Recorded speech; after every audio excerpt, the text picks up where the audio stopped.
back again. What's going on, everybody? Happy Monday. It is not Sunday, oddly enough. Well, I'm here, and I hear an echo. I don't like that. Is that from this? Where is it? Oh, it's from my stream. It's playing. Okay. Oh, I still hear the echo. Where the hell is it? Oh no, so I had a, one of those legendary Windows updates that totally jacks with all of my audio stuff, so yeah. I guess I get to screw with it more. That's why I'm a touch late. I was trying to fix everything, but I apparently have not done that. Cool. That's super cool. Glad that I get to deal with that somehow. And so now that, you know, I have everything running through Voice Meter Banana, and everything is just, like, way more complicated than it used to be. That's sometimes kind of hard to figure out. So, awesome. So I don't know what I just did, but, it went away. Oh, man. Pro streaming right here. This is high quality shit. Hello. Hello, everybody. Good to see you once again. I don't know what the hell I'm doing. Oh well, whatever. So, yeah. Professionals only, absolutely. Only the best for you guys. Only the best. Thanks for joining me. Doing pharmacology? I dig pharmacology, man. It is a lot. It is a lot. So, I have to say, being a pharmacy tech made my life way, way easier on that front. Hello, Owen. What are you doing? Hold on one second. Excuse me. Like I said, nothing but the best.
Oh, I'm muted.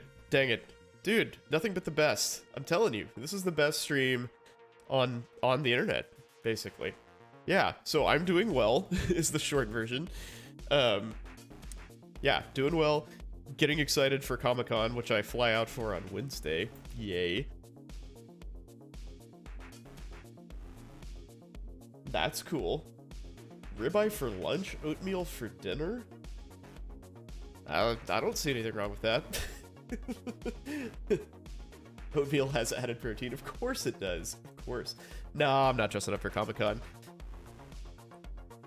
I am planning on being pretty drunk, though. Does that count? Is that the same thing? It seems like the same thing.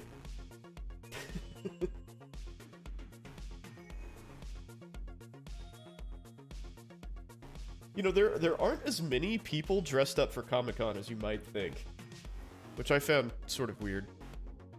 I mean, just unexpected, I guess, not weird. I would say, like, maybe 1 in 4 people dressed up the year I went.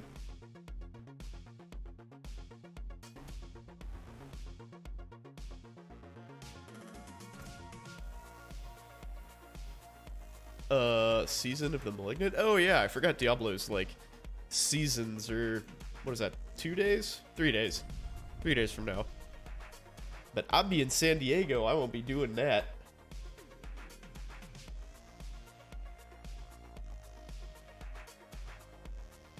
I will be eating and drinking and living the life, hopefully. You're new to the stream? Well, welcome. We always like to have new members of the community. Thanks for joining. What's up? What is up? I've seen this roach somewhere before. Awesome.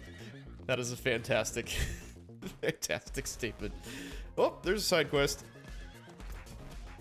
So in case it's not clear what I'm doing right now, I'm trying to farm renown here so I can get all of these bonuses. Because I really have not had very much time to play this. So yeah, sorry for missing last night's stream. I found out the hard way that my daughter is allergic to peanuts, apparently. So that's cool. So that caused a fair amount of shit. Throat is violently ripped open? Yikes. But yeah, we fed her peanut butter, and that didn't go real well. So, kind of dealt with the fallout from that. And that means we get to do a whole bunch of allergy visits, which is fantastic.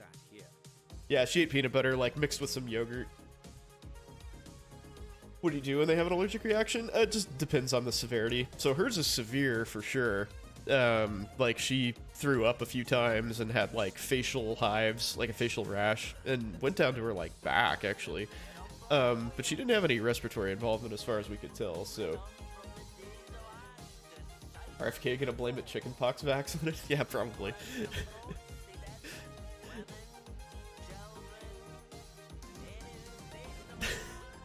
Yeah, my daughter had peanuts and her throat was violently ripped open.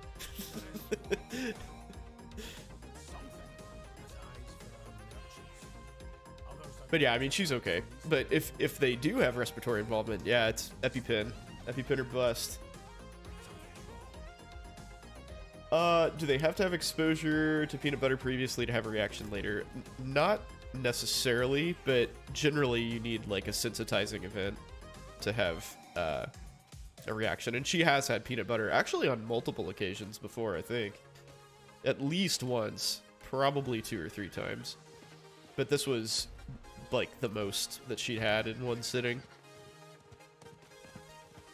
And I guess we can't be 100% sure that it's peanut butter, but it sure seems like that's what it was, because that's the only thing that she had that she wasn't, like, super used to. Ooh, this is a fancy chest. Oh. Guess I got stuff I need to get rid of.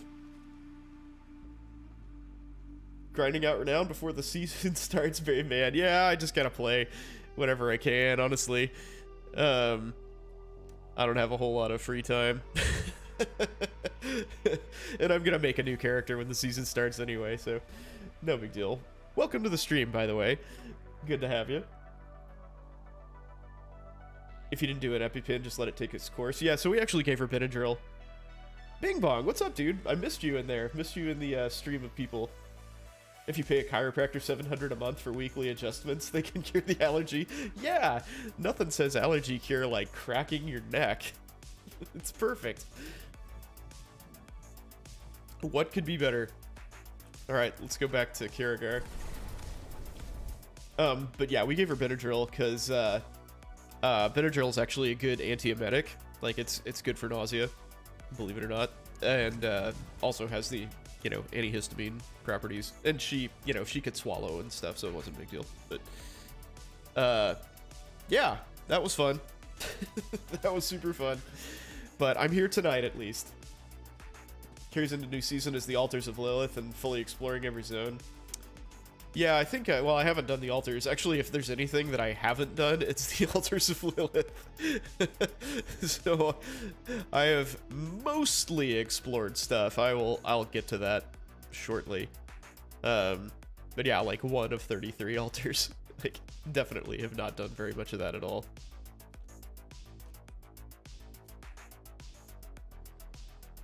But yeah, I just kind of want to feel what this character's like after, like, I don't have a whole lot of Paragon points. I think I've finished 2 of the regions. So, yeah, just kind of seeing what that feels like once you, get a few of these rare nodes. I might I probably won't have enough points to get up to that glyph. But we'll see. Just getting off a 14-hour shift? Yikes. Yikes. I do not like residency, man. But yeah, I'll probably explore all the zones, finish that out. Yeah. Yeah, so what are they gonna do with the characters? Are they just like dumping them in like the Diablo equivalent of standard, or how does that work? So they're just like forgotten in a cesspool of dead characters, essentially. Oops, that's not what I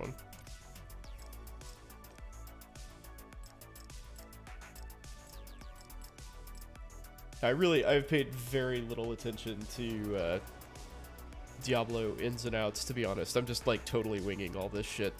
I have no idea what I'm doing. But it seems to be working out pretty well. It'll be on the Eternal Realm. Oh, okay.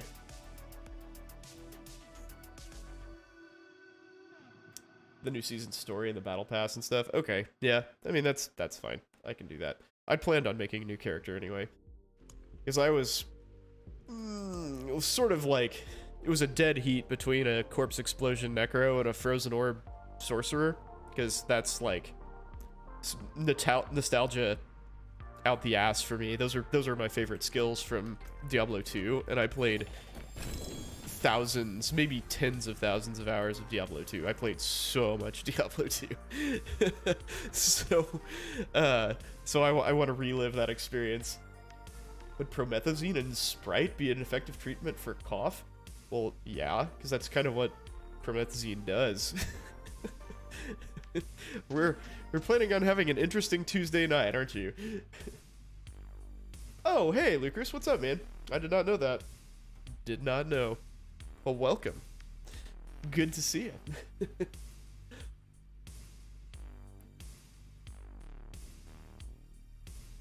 All you people and your changing pseudonyms. I can't be expected to keep track of that. Let's see, what does this do? Oh, thanks for the sub, dude.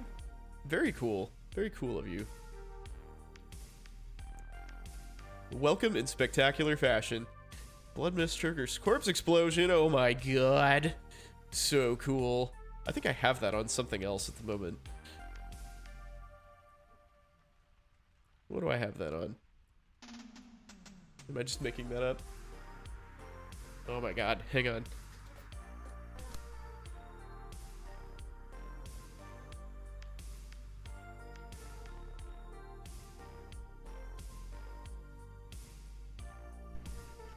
My kid keeps coming out of his room.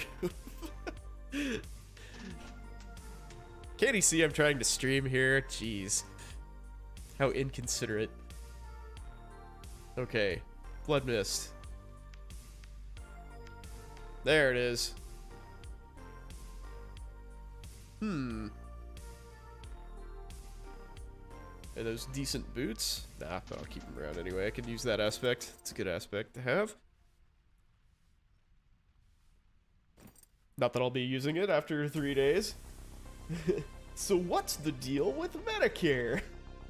Seinfeld has entered the chat. What's up?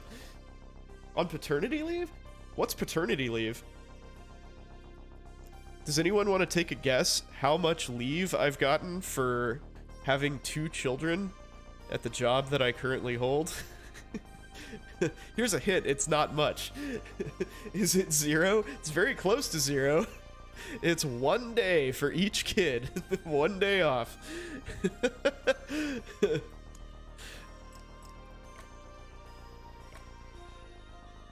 Very close to 0.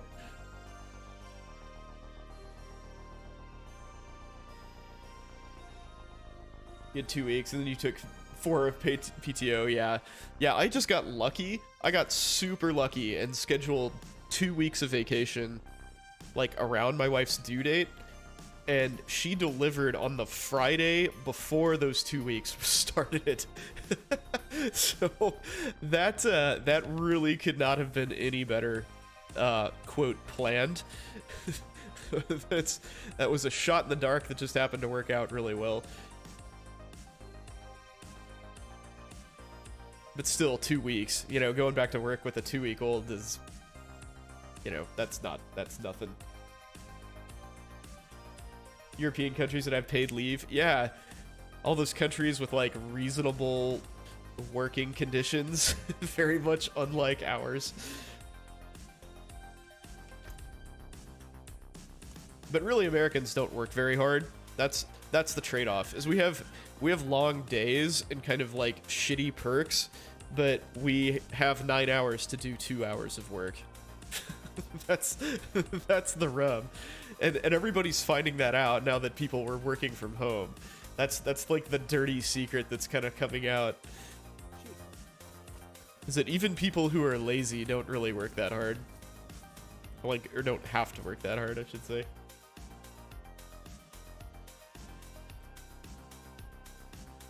Having to leave your wife and go back to work 2 weeks ago, yeah. I mean, it's... You need to find one of those jobs. Yeah, right?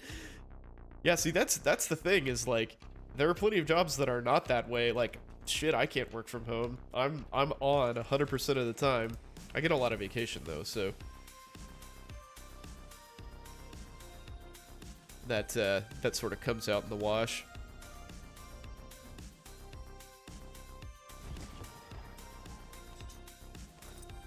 But yeah, lots of people, especially like, I mean, I guess that mostly applies to like office jobs, to be fair. Not that I have a whole lot of experience in the, you know, workforce in general, but yeah, just seeing what all of my friends are doing. They're like, yeah, you know, I like did this, picked all my kids up, and hung out with them for a while, and then I had a meeting, and then I did all of this other stuff that has nothing to do with work. What the fuck? That shows the wrong career path. Yeah, being jealous from the work from home crowd is, the jealousy is very real on my end. Like, especially since, generally speaking, I'm, like, a super efficient person. Especially when it comes to, you know, like, work. So I would be living large right now. Either, like, crushing it, you know, making a shitload of money, outperforming everybody, or just, like, massively taking it easy and still doing the same amount of work as everybody else.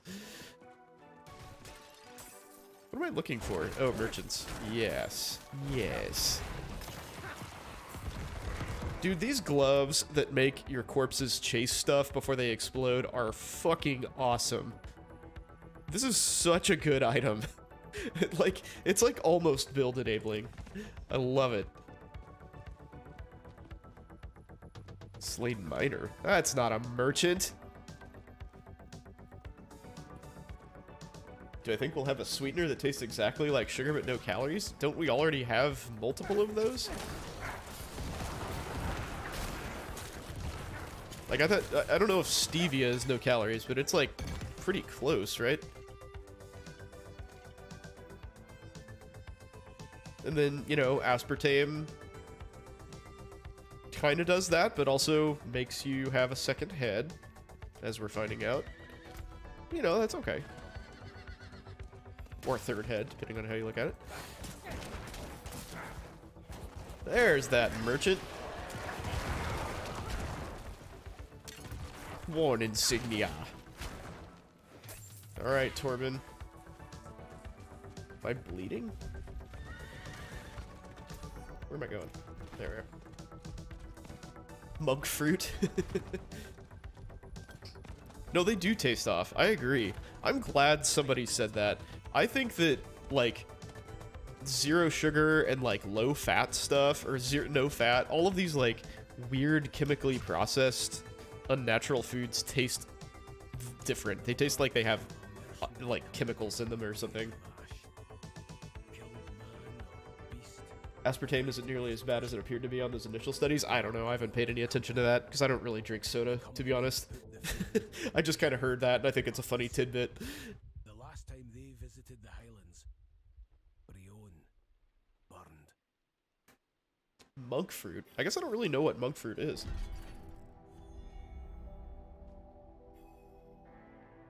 Gotta get back to farm. Do it. Get back to your farm. Okay. Tell me about this Black-willed company. From the days of Ash, took any contract that promised equal weight of blood. Drinking a Coke Zero, no vested interest in the aspartame debate. Excellent. But those were desperate times. Smoke's billowing from the southern ridge. The fires have returned. Oh shit. No time wasted. Can you see to the source of the smoke? There's likely a connection in all. Let's see. It's an herbaceous perennial vine of the gourd family. Well, fascinating. Thank you for educating me. Sweetness 250 times stronger than sucrose. Wow. Alright. Oh, wait. Speaking of... So, isn't sorbitol? Here's an image of it. Here we go. Education, baby. Let's go.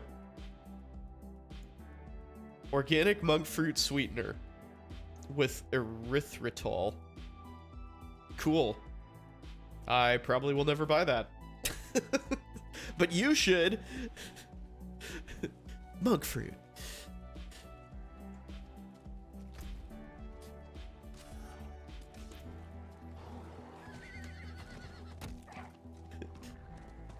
Yeah, dude. Eat a lot of sorbitol. It's nice and sweet. It totally doesn't have any terrible, horrifying side effects at all. Trust me. Trust me, I'm a doctor. You can eat all the sorbitol you want without any problems.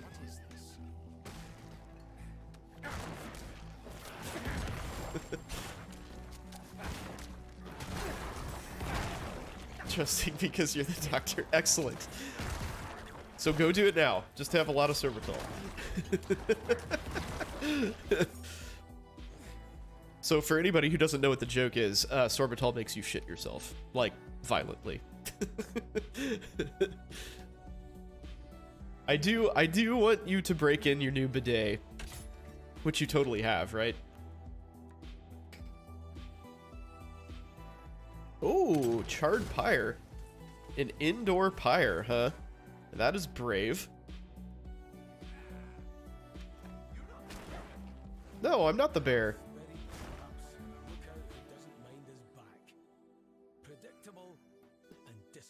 Go eat a 5-pound bag of sorbitol gummy bears.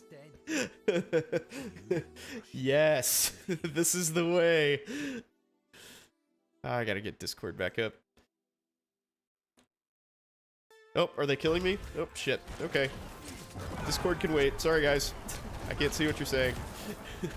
There's a bunch of freaking brigands trying to butt-fuck me for some reason.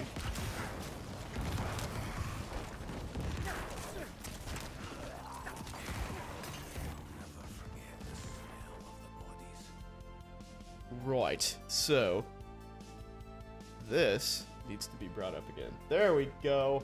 I did it. I've read the Amazon reviews.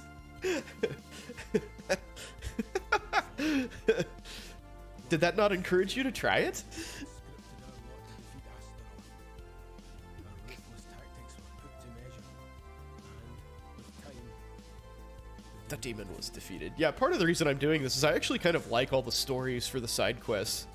I'm like I don't think this game would like super hold my attention long term, honestly, even if I had the time to play it, but I think the like the lore is awesome. Okay, I guess I see poop like crazy, so that attracts me. I have selective attention here. Okay. They might as well rebrand themselves as a colon cleanse. Whole experience started at work. Oh no. Loads upon loads of gas pain that didn't let up. Googled your symptoms. You ate something quite toxic, but hey, it tasted good. Too chewy for your liking. Unpleasant texture going in and coming out, apparently. Yikes. Meet at the Goose. I will meet at the Goose.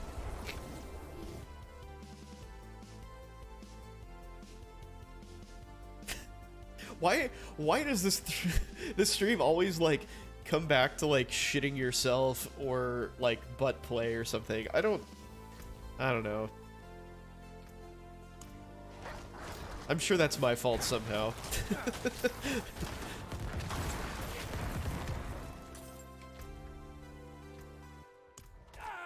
I'm a professional, damn it. Okay, you jerks, I just want to freaking teleport back to the town. Stop fucking with me. Alright, anybody else want to ruin my parade here? Thank you. Seems there's a common denominator. No way, man. It's not my fault. It's not me at all. So, I just remembered this. So the guy that I'm going to, Comic-Con with, his dad was a, like basically one step below the ambassador. He was a consulate general to Colombia in our senior year of med school. And so I went down to Bogota and just like partied for 10 days. Anybody who's a regular to the stream has heard that story multiple times, but we were at a bar and just wasted and just being loud idiots, and these girls came up to us and were like, you talk about butt sex a lot. We're like, yeah, I guess we do. we do that.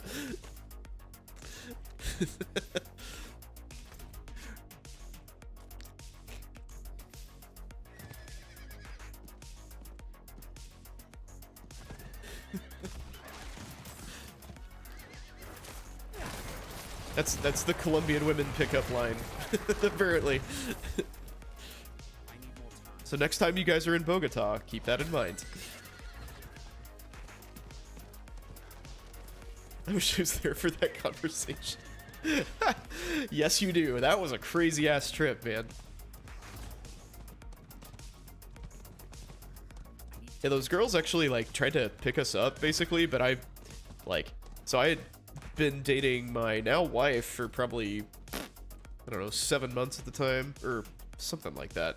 And so I was, kind of off the board anyway, but I was like, nah, dude, like, I'm not getting in some random person's car in Bogota, Colombia. That sounds like a terrible idea. That ain't happening. Scar the Black-Willed Company with Torben. Oh, I need to upgrade my potions. Holy shit. I didn't even realize I was level 60. Colombia have scopolamine issues? I don't know.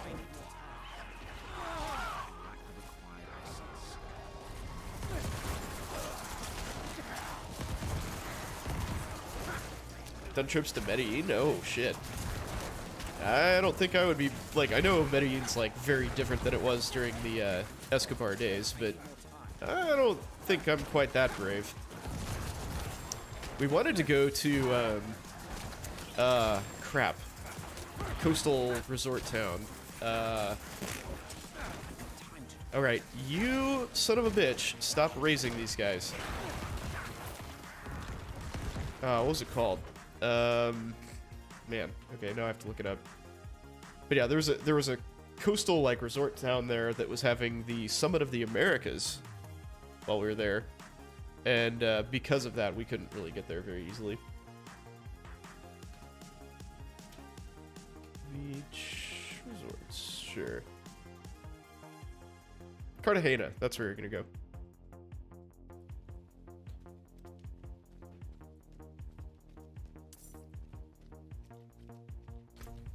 But yeah, Summit of the Americas was there, so no go.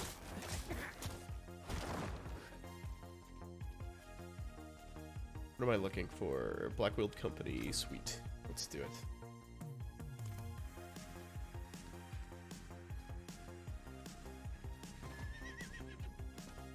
Yeah, horse. Let's do it, baby. Run around, find them.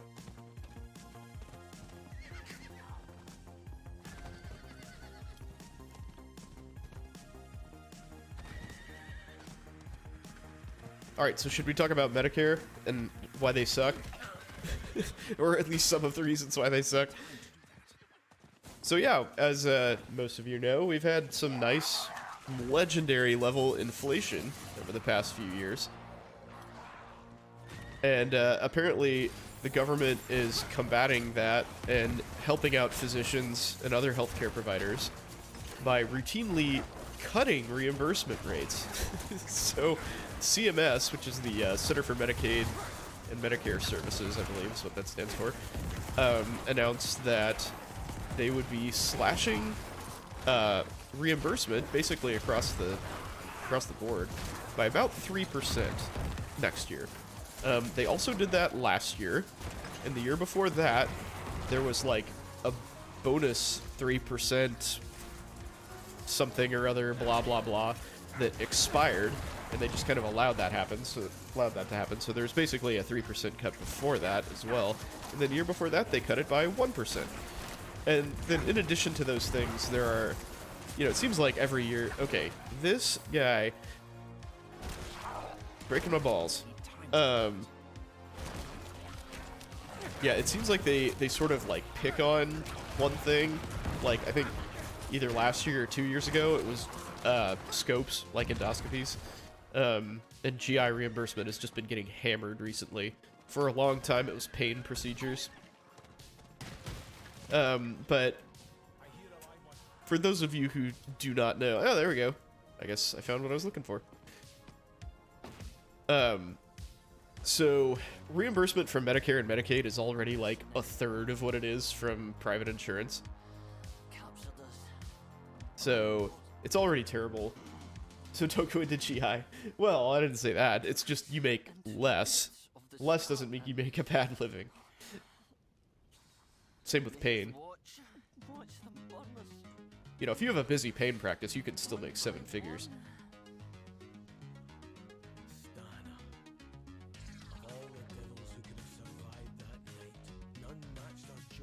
At least one of the big insurance companies are now going to be requiring prior auth on a lot more GI procedures. Yeah, most likely. Yeah, they're just going to, like, make it difficult. So, a lot of people are worried that big insurers will, like, sort of trend towards Medicare and Medicaid rates, which they kind of try to do, but that's, like, the government reimburses so poorly that that's not really possible, frankly. Like, you, as it is, I've forgotten what the exact number, well, I guess there's not really an exact number, but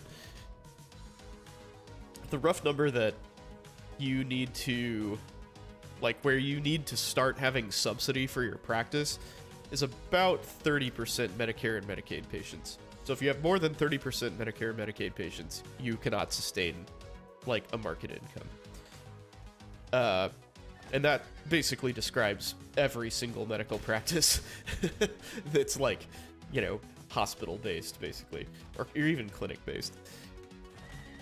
You know, if you're not like a specialty, like aesthetic derm or, you know, plastics or something, then you have greater than 30% Medicare and Medicaid, like almost guaranteed.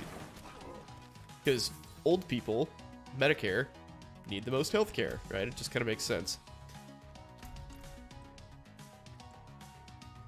In private practice, can you just turn away people if they have Medicare? Yeah, you can. And lots of places do that. So these days, you know, since we're living in a world where we've had like consecutive years of 9+% inflation, and so what? Let's calculate this here. So if you have 9% inflation times 3 years, so things are now 29% more expensive than they were. That seems about right, right? That doesn't seem out of line. But Medicare decided to say, hey, you guys trying to earn a living, fuck all of you. We're going to pay you 9% less, even though your costs have increased 29%. And I think 9% is actually 9% a year since the pandemic is actually probably on the quite low side.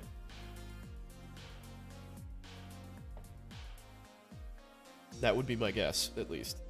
So, so you're making 9% less money, and you're paying 29% more money for the same things. But, the government. I mean, I don't even know, why is it so low? I don't know, because they can. And so we'll kind of like cut to the chase here. Since you asked that, why is it low? Because doctors are pussies and have no lobbies to fix shit like that or fight it. That's why. Like we don't unionize, and we never, like the AMA is a complete joke. Like the AMA actually works against us for the most part, where they're like advocating for doctors to like sacrifice themselves constantly for patient care. You know, work more hours. Like, it's all about the patient. It's always about the patient. Like, while you're at work, sure. While you're working normal hours, yes. But yeah, it's like, getting an MD doesn't obligate you to, like, be at work for 80 hours a week and do everything you possibly can to optimize patient care, in my opinion. I think that's... I mean, if you want to, you can do that, but... that's a pretty terrible way to live life. And my bear returns. Harvard residents? Yeah, a lot of residencies are unionizing these days. There's a big push for that. Because, I mean, residency is ridiculous. Has the AMA been captured by insurance companies yet? Not that I'm aware of, but they definitely have a lot of private interests that, do not align with those of doctors. Hard for you to feel bad when physicians don't lobby for residents to be paid more. Well, see, that's the problem, right? There's all these different attitudes in medicine that like combine to just really like screw ourselves over. You know, there's like a lot of the old school docs are like, well, you know, I'm gonna come back from my vacation 5 days early to make a house call for this patient because they called me while I was, you know, skiing down a slope and they need my help. It's like, well, no. Nah. You know, so they're the people who think it's like a privilege. You know, this is a calling. They're living to work. That's all they have in their life is work and patient care. Which is fine if you want to do that, but don't enforce that on other people, right? And there's an entire generation, you know, that's like the common thought process. Then there's lots of people who are like, well, we make enough money. We make enough. Like, really? Like, so you are turning down a raise? You don't want a raise? You don't want to like keep up with inflation? Why not? Like, okay, maybe you make enough for you, but why are we like actively working against ourselves here? That doesn't make any sense. But yeah, there's that trickles down to residents, right? Yeah, right? Okay, crazy. Exactly. But yeah, that trickles down to residents because there's a lot of like, well, you know, it's not that bad. Like, oh, you're working 70-hour weeks? Well, we used to work 90-hour weeks. That's not that bad. Like, yeah, it is. It's fucking ridiculous and it's unsafe. Been there, done that, man. I mean, there's like, you know, you've been busting your freaking ass for 20 hours and a trauma rolls in, gunshot wound to the liver or whatever. You know, you're not 100%. I've done that many times. You know, you slog your ass out of bed, trying to like get everything ready. You're forgetting shit. You're moving slow. That is totally not, you know, optimal care by any stretch of the imagination. Why am I not starting the revolution? Well,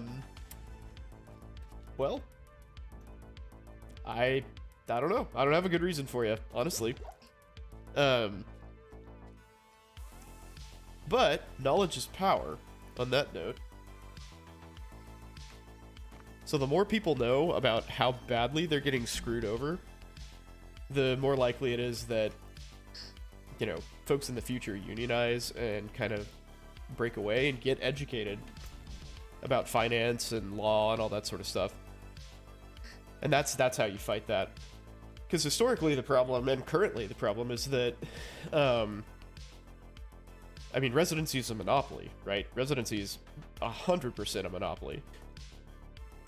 And just the fact that nobody has ever bothered to, like, really challenge that and push that notion super far in, like, an antitrust lawsuit is kind of a testament to how little we as doctors understand about what we're doing. Because it's really couldn't be more obvious. But that said, part of the problem is that residency is tied up in governmental funding. So residency is all paid for through Medicare. And that's going to get real dicey real fast. I'm the start of the revolution just undercover. Yes, that's exactly right. I already got that one, huh? Ooh, what's this? Available primary resource.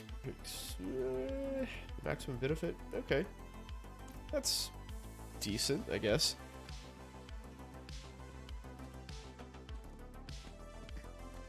But yeah, part of the reason that venture capital works is that physicians are idiots. Like the venture capital private equity takeover of medicine. Like, we're all morons. And so we're like, oh yeah, we can totally do that. And then we fall in line and they're like, oh, you know, actually, we're going to cut staff. So you're going to be working 20% more. Oh, you know, well, we're going to cut some more staff. So you're going to be working 30% more than you were. And, you know, well, we got to cut your wages because we need to keep costs down.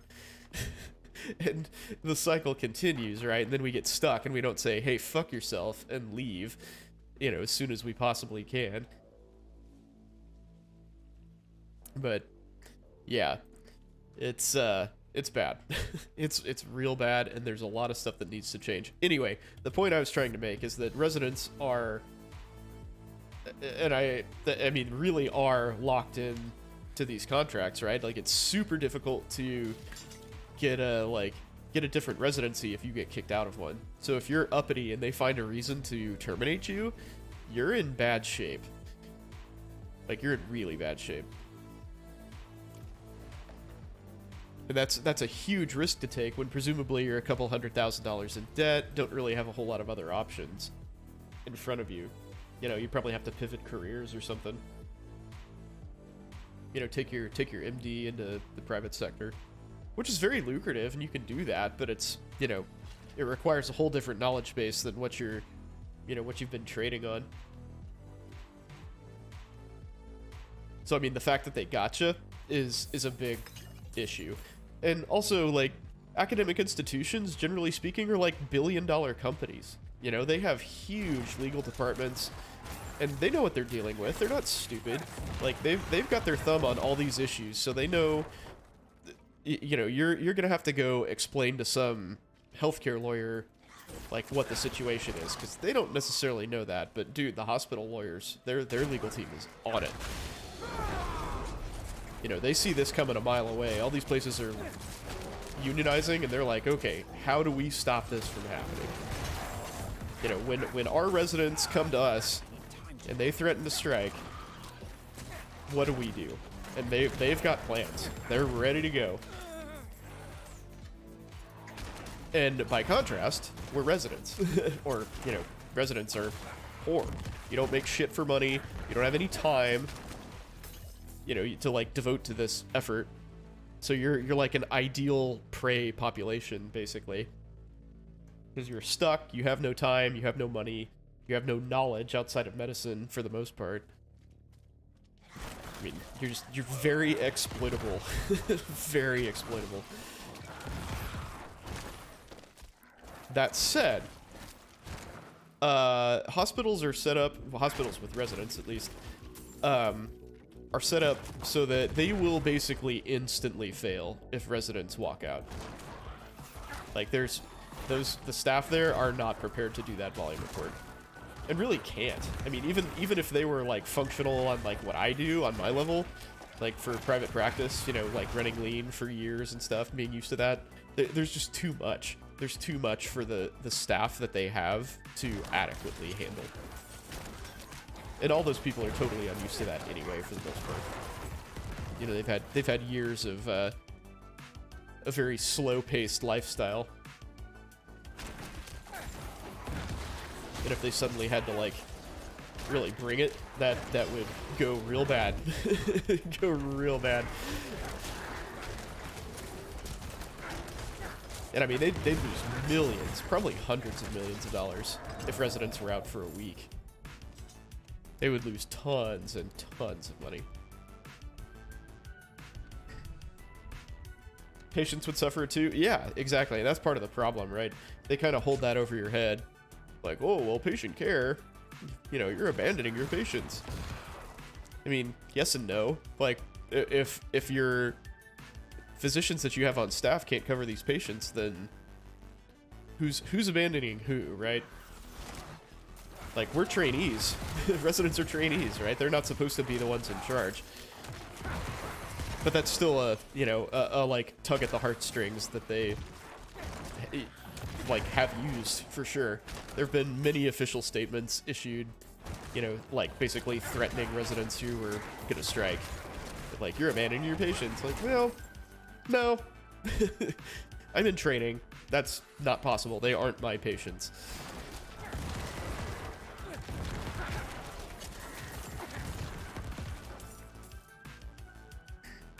But yeah, it still works, you know, because people, again, they're sort of looking for a reason to not be involved in that, in like a hardcore strike. But, you know, you have to, if you're gonna do that, if you're gonna do this whole, like, strike, you know, unionize thing, like, and push it that far, you have to understand, like, the stakes for the hospital are extremely high. So even if they do have their legal team all over it, like I was talking about, they don't want residents to strike, because that would be absolutely catastrophic. You know, it's not like the auto workers where you can, you know, get somebody in there to, you know, shittily run a conveyor belt for a while. It's, you know, they will do a worse job for sure, but, like, at least it'll still get done. I mean, that ain't happening in an academic center. Like I said, there's just too much crap to do. And they've set themselves up for a giant fall from grace if residents ever just bounce. But yeah, that's honestly kind of a microcosm for the, you know, for medicine in general. Like I was saying, since we have no advocacy at, like, higher levels, to speak of, then all of the shit keeps happening. Where Medicare's just like, yeah, we're just gonna do this. Okay, yeah, we're just not gonna pay you anymore. We're not gonna do that. And then they come in, so the real fun part is that Medicare and Medicaid have auditors who come in and audit charts, and they get paid per error they find, or at least they used to. I don't know if that's still the case, but they did when I was in residency. And damn, they're gonna find errors, because there's errors in medical charts all over the place. And one error is all they need to deny payment, like totally. So if they really feel like being jerks, they're gonna spot a bunch of errors and deny payment for those services. And they are good at it. They are good at their jobs. Do PDs vouch for residents at least? Hit or miss, I would say. Some do, some don't.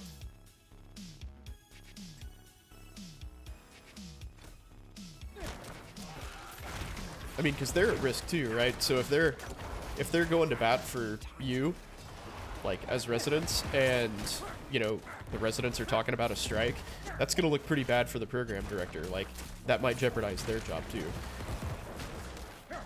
And chances are they do not want that, because they don't get any benefit from that. It makes their job harder if residents are unionized and making all sorts of demands. Like that complicates things. So you're asking somebody to like go to bat for you for basically all risk. It's like huge risk versus small risk. It's just like worse for them no matter what happens.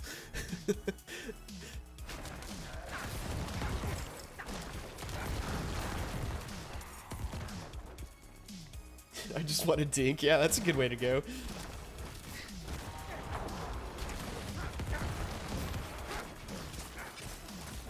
That was one of the OBs, I think, from my residency, like one of the OB staff.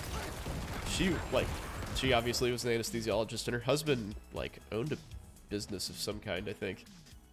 They were rolling. They had no kids. They were doing just fine. Just fine. Corpse explosion! Coming to me by corpses. God, I freaking love that. There's no negotiation from the resident side? Yeah, I mean, more or less.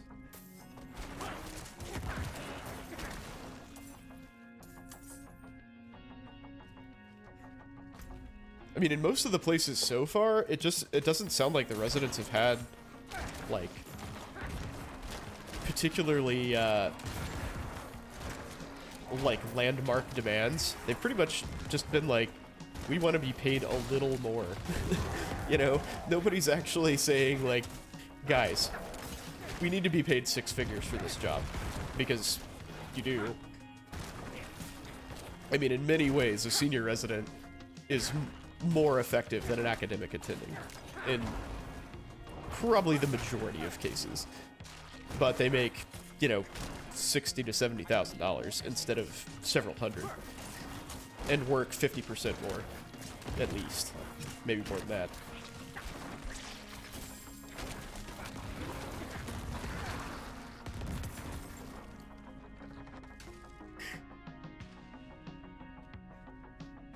What should you make yourselves competitive for? I mean, grades, connections, board scores. That's pretty much it. That's like research, board scores, grades. Those are the main like objective things. But any connections that you can make are worthwhile. So like during your rotations, if you're like, say you want to do plastics, do plastics rotations. Like, you know, choose that as your elective, so you can get to know all the plastics team. And say, hey, I'm interested in plastics. Please take me on.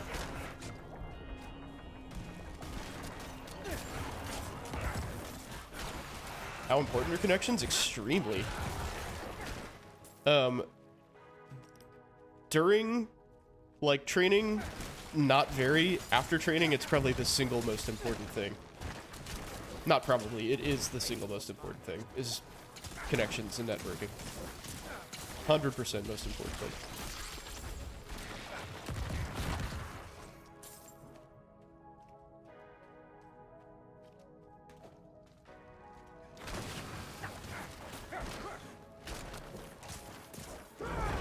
I mean, you have to be able to like present yourself, and you know, people will make phone calls for you and like, you know, get you interviews and all that sort of stuff.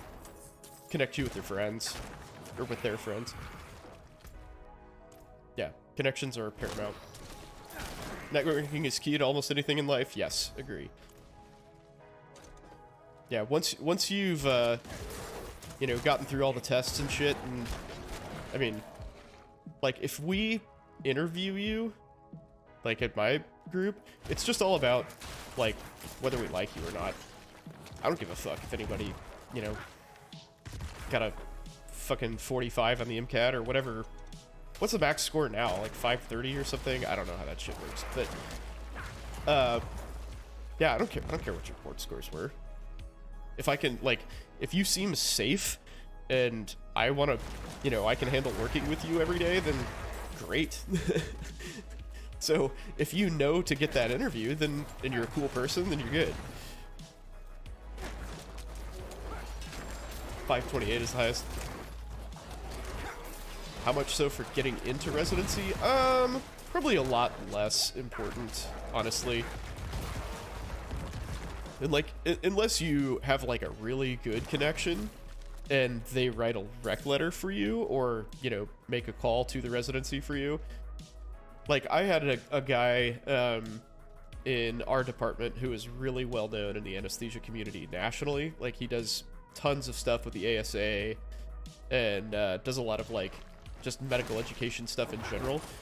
And, you know, he's a really nice guy and everybody likes him. So people who had a rec letter from him, like, that was you know, point of conversation for sure. They'd be like, oh, I saw that Unruh wrote you a letter. He says you're a good guy, so cool. Yeah, so it matters for sure. But not quite as important as it is for getting a job.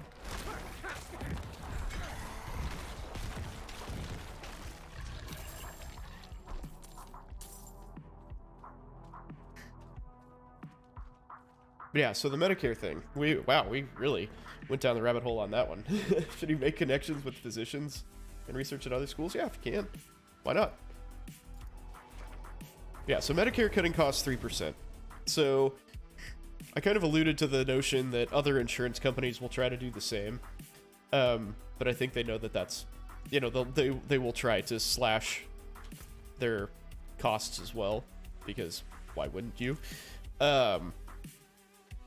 But I think they understand that, like, the government is kind of sailed off in the distance on that one, and like that's just like totally unrealistic, and nobody will ever accept their insurance. You know, they'll be like, well, shit, I mean, if you're only paying us 10% more than Medicare, then we're just gonna only take Medicare. Fuck you guys. Get out of here. And everybody would have Obamacare, basically. Anyway, so this, if you were to read like Reddit and all of, you know, forums and stuff, Student Doctor Network, like, the sky is falling. Everybody is just like losing their goddamn minds over this. And as discussed, it's pretty stupid given the fact that costs have increased so much. It doesn't make a lot of sense, but it really probably won't affect most physicians. And here's why. You saw I got downvoted on Reddit for my comment explaining how stuff actually works? Yeah, I did. I did. That happened. But yeah, so basically I'm just going to echo that comment for anybody who has not read it. So, like, the vast majority of physicians work with a facility of some kind. There are not a whole lot of private physicians who thrive on insurance reimbursement. That's just a nearly dead like income scheme. because it is so hard, with an aging population who is primarily on Medicare, it's so hard to make money that way. So Reddit being Reddit, yeah, exactly. So yeah, I mean, there are some people who do that for sure. They're just like straight up eat what you kill, and they just have to crank, cases all the time. But that is very rare. So if you do that, this sucks for you. You're gonna make less money. But like most of the people who do that are either primary care people who are moving towards like a, cash-based subscription service, which I think is fantastic. All the like fee-for-service stuff that's coming around is really cool. Could lobbying exist for Medicare? Yeah, why not? Lobbying exists for everything, dude. You put enough money in the till, and then people start listening to you.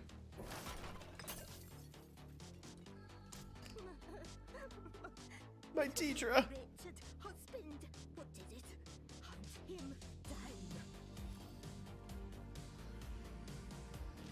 So, yeah, so this, like, extremely small subset of doctors will be profoundly affected by that. Well, I mean, not even really profoundly, but will be affected. And in the long term, probably profoundly affected as these cuts continue, because all of that stuff compounds over time. But people who have cash for service don't care. So, like, plastics, derm, cosmetic derm and stuff, where you go in the office and you're like, I want Botox and fillers and I want you to cut this mole off, and they're like, great, that'll be $3,000. You're like, okay, here you go. Or plastics, like, I want a boob job. Sure, that's cash, pay for it out of pocket. So those practices totally unaffected because they don't use insurance, right? So it doesn't matter. So the parts that most people do not understand, so lots of physicians are just straight up salaried. That clearly does not affect them. The Medicare changes do not affect them because you signed a contract that says you make X amount of money and you get that amount of money, right? So if you're a hospital employee, you're good. Can derm do procedures that treat hair loss? I don't know. I don't know who does the hair transplant stuff. Is that derm? Does derm do that? I have no idea. Probably. I mean, you could probably do that. Like derm, in derm you train with like, minor surgical skills like Mohs surgery and stuff. You see all that stuff. Just go to Turkey and get it done super cheap. Also get a scalp full of pus. Yay. Patchy ass hair. I think that'll be worth it. I would like to see this. I demand pics.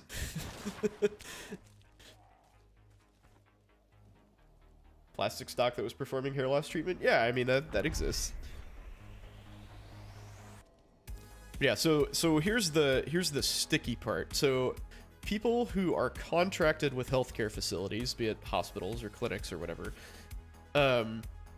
you will see, and that's me. So I'm in an independent group contracted with a hospital. So our revenue will decrease because of this. Probably a lot, because we do like the people having surgery in an inpatient setting are mostly Medicare patients. So, we'll lose a fair amount of money from a 3% decrease. But we still have to get paid market rate, right? So, like, we've agreed with the hospital that, like, each doc is going to make X amount of money. And, they give us extra cash to cover, like, what our earnings don't. So, like, we do all of, they say, hey, we want you to cover this much. And we say, okay, we need this many people, and it will cost this amount of money. And here's our, we have to, like, turn in all of our financials and stuff to them just to prove that we're not fucking with them. And so we're like, these are our financials. We're going to need this much extra money to cover the difference, right? So say it's, like, I don't know, say our take is $10 million, but our costs are 20, so the hospital pays us $10 million. And that's common. Like, most groups who contract with hospitals have like a subsidy of that nature. So really all this is going to do is just those groups have to go back to the hospital and be like, hey, Medicare cut our costs, you know, or cut our reimbursement. Here's our costs. We need more money. You know, so it's a pain in the ass because you have to go handle that and get more money from the hospital. But ultimately, it's not really going to be that big of a deal. Because, like, they know that. But you have to go to the admin and, like, you know, play the game and fuck with it. And yes, that's a hassle. But that's just how it goes. And they all understand that that's coming. And, you know, you'll probably get some lawyers trying to legalese you and, you know, try not to pay that back. But, whoops. I'm dying while I talk. Alright, you guys, you get to die in a hurricane of bone. Why can't they charge Medicare patients more? I'm not sure what you mean. Like, increase the rates of, like, the cost of the services for certain patients? If that's what you mean, that's price fixing and all sorts of illegal. That's why.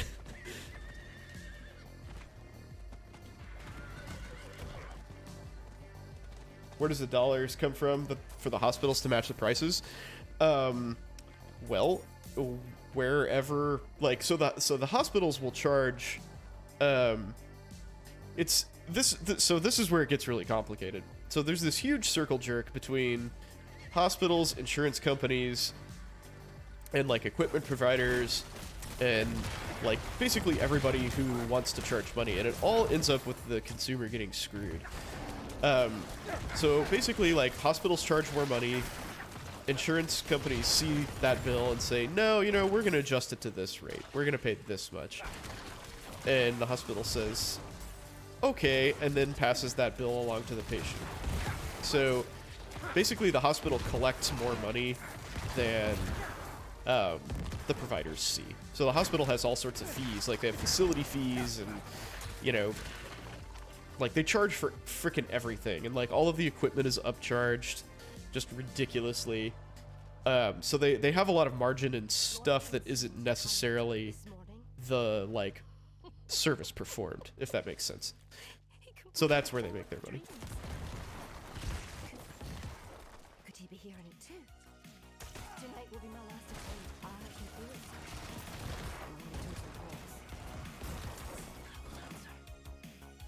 But yeah, they get tricky. Medicare patients pay 10% more for a hip replacement compared to someone without. Yeah, you can't do that.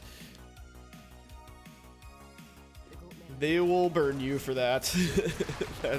that is illegal.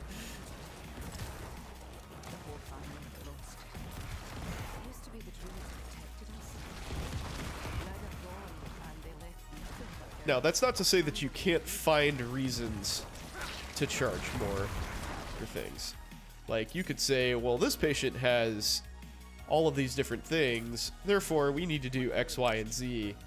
And there's, you know, it's sort of like the Charles Dickens of medicine, right? Where you just, like, add all this ridiculous bloat to somebody's, you know, patient care experience for the sake of charging them more. That pretty much happens universally. Let's see.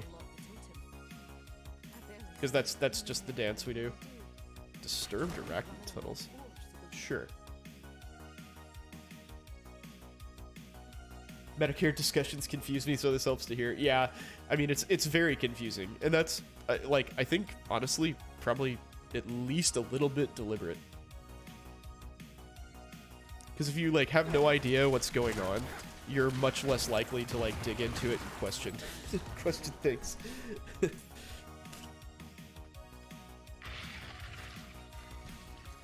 Oh, that's a lot of shit.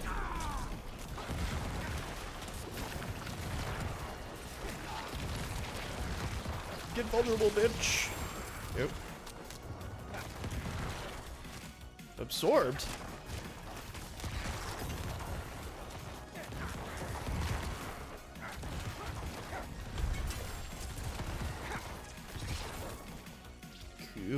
Oh, what's over here? Yeah, I'll take some gold. Cool, cool. You can turn them away, but you can't charge them more.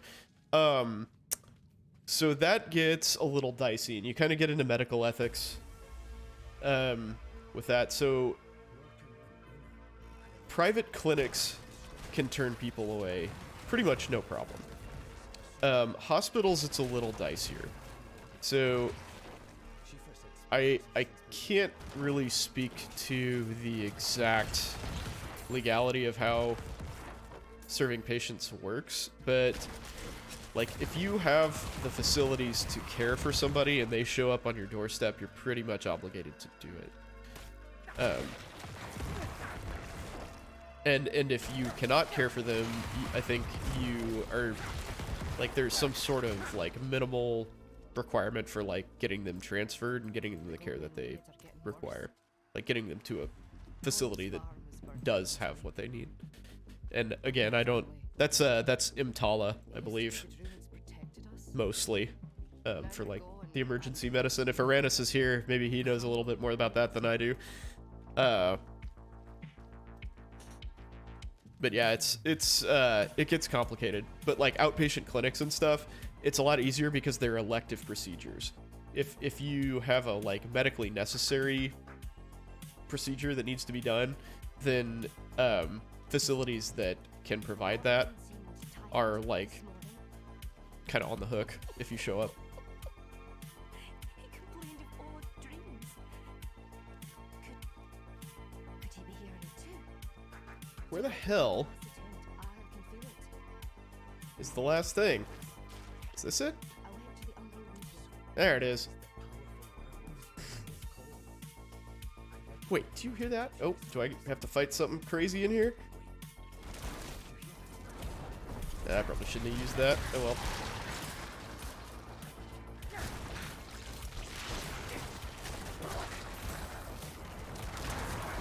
But yeah, the takeaway point is that for most physicians, this is kind of a pain in the ass and not much more. Just because of how things are already set up. Because, like, you already can't run a practice that has a substantial Medicaid and Medicare payer mix. Or portion of the payer mix. So it's not like this is gonna affect anything. So yeah, I don't know. I mean, it's stupid, but like we were talking about earlier, it speaks more to the fact that doctors are just bitches than it does to like, you know, what's actually gonna like happen in our future. It's just another like you know, nail in the coffin of independent practice. Truly independent practice, that is.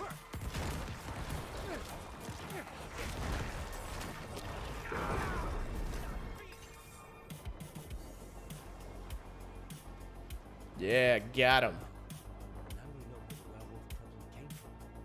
We may be able to reverse it, if I can count on your help. First, you need to find that wolf totem. Oh, we're still not done yet? Gotta find the wolf totem. Okay.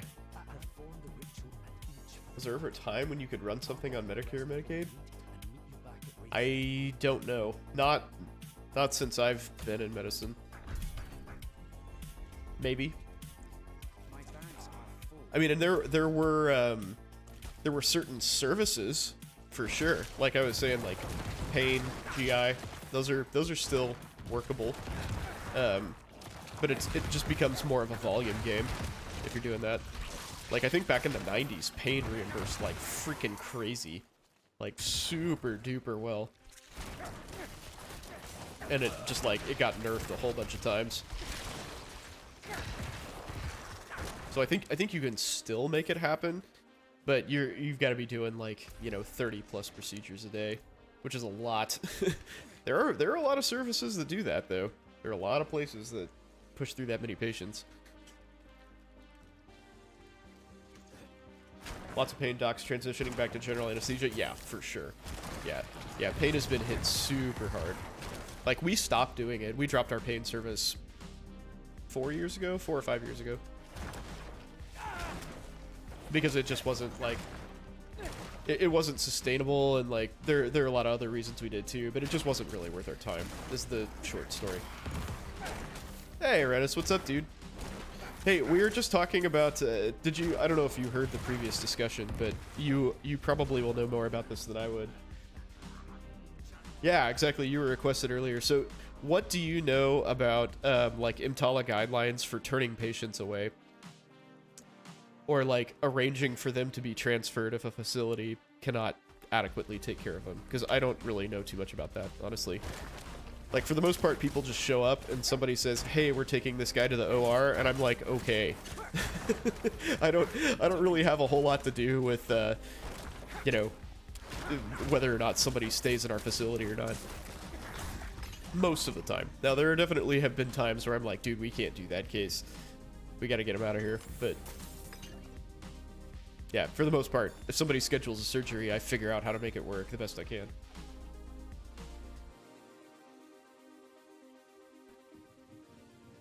So welcome, we're putting you to work. So school year started today. Wow, that's pretty early, I feel like. Find the druid totem. Where you at, totem? Was it over here and I just missed it?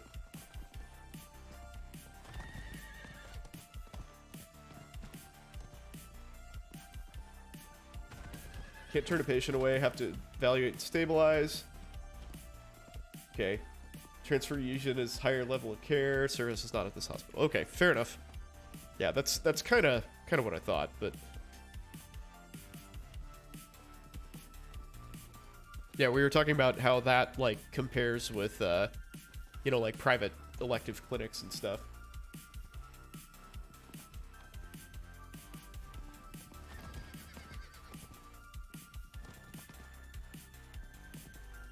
Am I just freaking blind? Am I missing this totem? Where the hell is it? The Harrow Fields. I mean, I fought a big-ass werewolf over here. Shouldn't he be somewhere? I mean, that looks like a totem.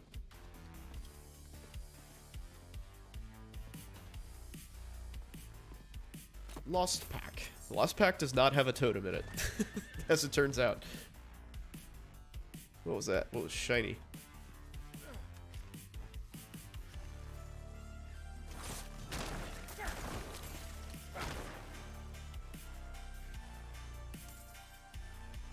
Can doctors discriminate against LGBTQ patients citing religious reasons? I don't think so.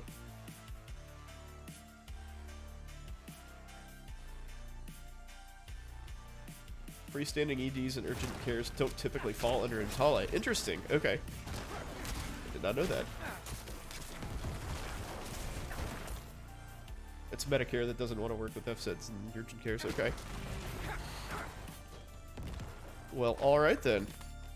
You're learning something every day. Ah, there it is. Complete the ritual in the Harrow Fields. Okay. So I will.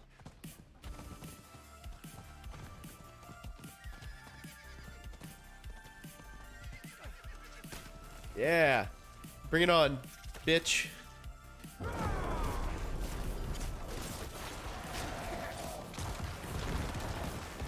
So for the record, I've never seen any physician refuse care to anyone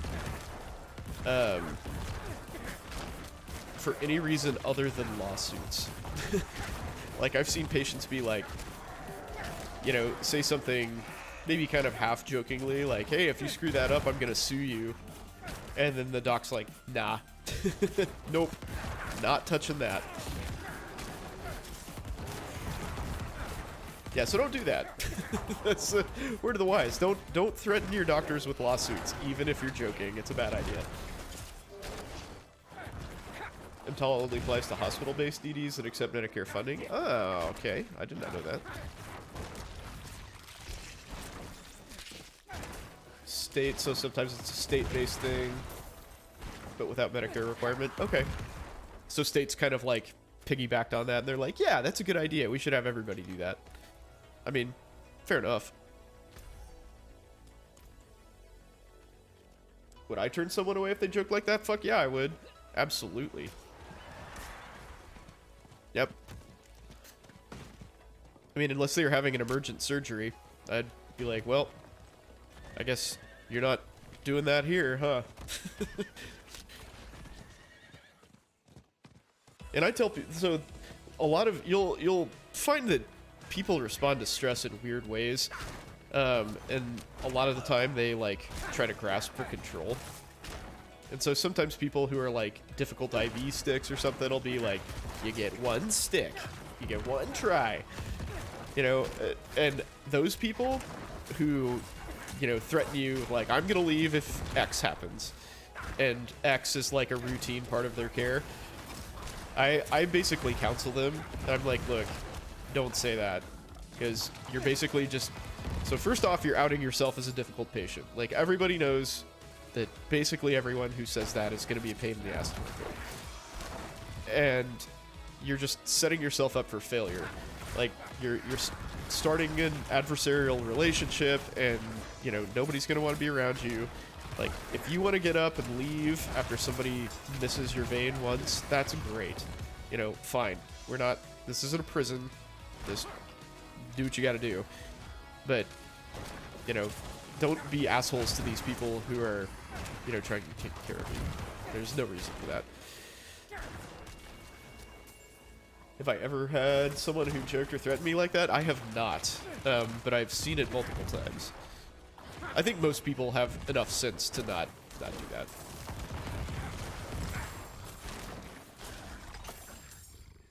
My burden is Some don't. Some don't, though.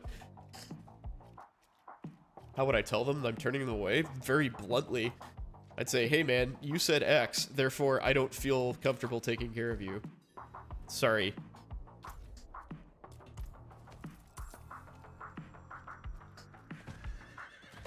And that's the end of that. Like, Alex walks away. Done deal.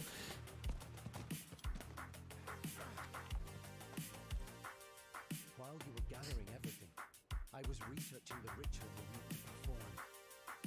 We're going to summon Una. Oh, so outside EDs won't see you if you don't have insurance or can pay up front. Ah, okay. Her there, Cool. and I will seal the magic. Do you bring in another doc or send them somewhere? So that depends. So in the, off the top of my head, 3 cases that I've seen somebody just kind of jokingly threaten legal action, this, like, My bags are full. I cannot recall if all of them were to the anesthesiologist. At least 2 of them were first to the anesthesiologist. I don't remember if the third one was. But the anesthesiologist went to the surgeon, was like, hey, your patient threatened legal action. I'm not comfortable taking care of him. And the surgeon was like, no, me neither. Fuck that. Get him out of here. So the surgeon canceled. And the third one, the surgeon canceled, but I don't know what the interaction between anesthesia and the surgery was. Take it. I cannot bear the sight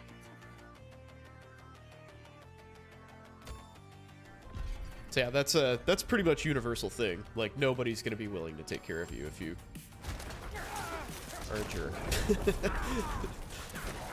On that level, at least.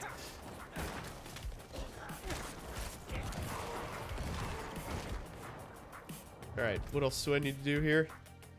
Enter the abandoned barrow? Sounds like a terrible idea. Why don't I go here? Get rid of all my shit. Actually, that's not a good plan, because I have a bunch of gems. Yeah, we don't send them anywhere in particular, though. We're just like, you ain't gotta go home, but you can't stay here, kind of thing. What stocks do I think are a buy right now? That's a bit of a departure. I don't know. So Microsoft is definitely a buy, since the merger with Blizzard got approved.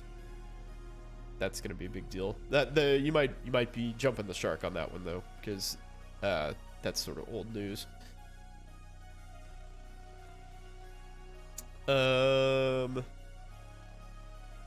I don't know. I mean, they're like most things that are producers right now. It's a really good time to buy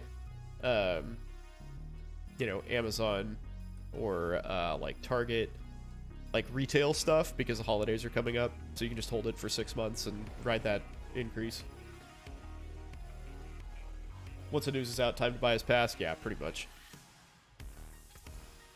But that's one of those things, though, that once the merger actually happens, you'll probably get a bump. But, you know, again, that's all speculation. Market timing and whatnot. I cannot do that here.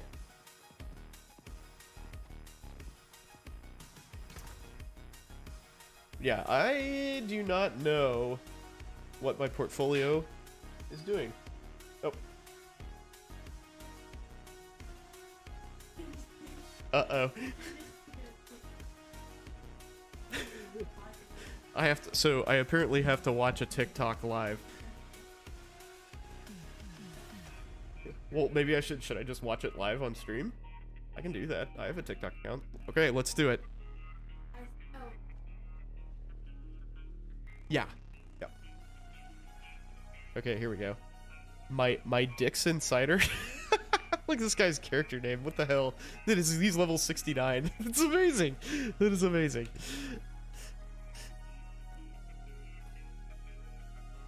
You did what?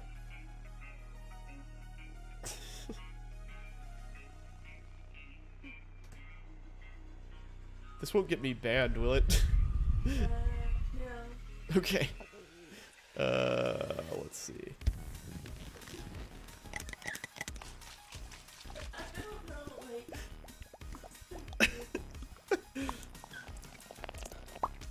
it's medical. Maximum number of attempts reached. What? No, I totally do, but it like gave me one attempt and then said I couldn't log in. Now what in the hell is going on here? This is weird. I don't know what those sounds are.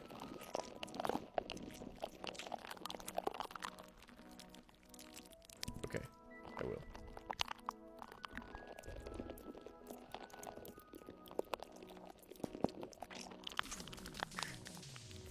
Login success! Okay, let's do this. So I want the jury to see that we are putting a blue Send it into my box messages. on the cuffs. Okay. Alright. Okay. I guess it's this one?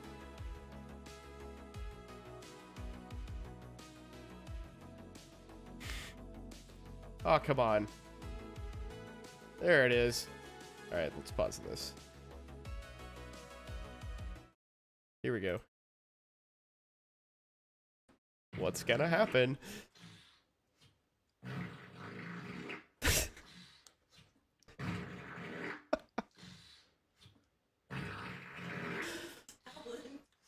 That is talent. That is. Let's watch it again.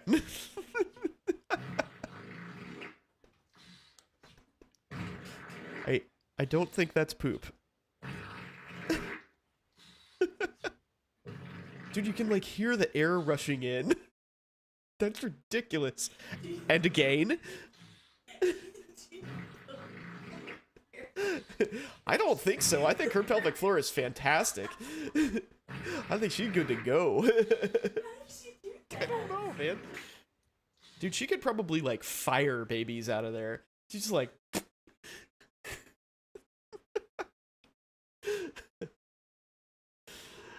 Okay, that was worth it. That was absolutely worthwhile. Okay, cool.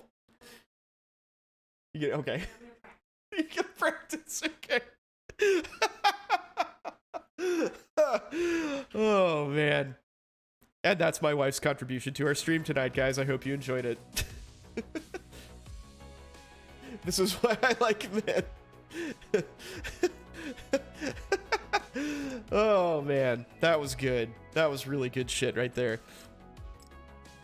Highbrow entertainment. Education. I've never seen that on a stream before. Well, now you have. Congratulations. Am I looking to go to Colombia to find a sister wife? Now that's a good idea. Oh shit, that's a really good idea. Dude, I don't want a sister wife, man. I can barely handle one. There's no way. There ain't no way.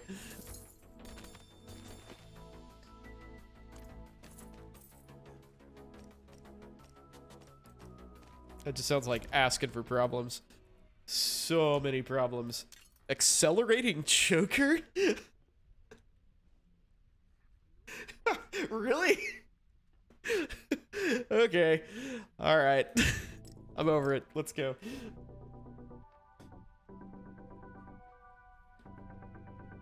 So show you in Discord so you can show your wife. Okay, I will do that. I will do that after stream. I promise.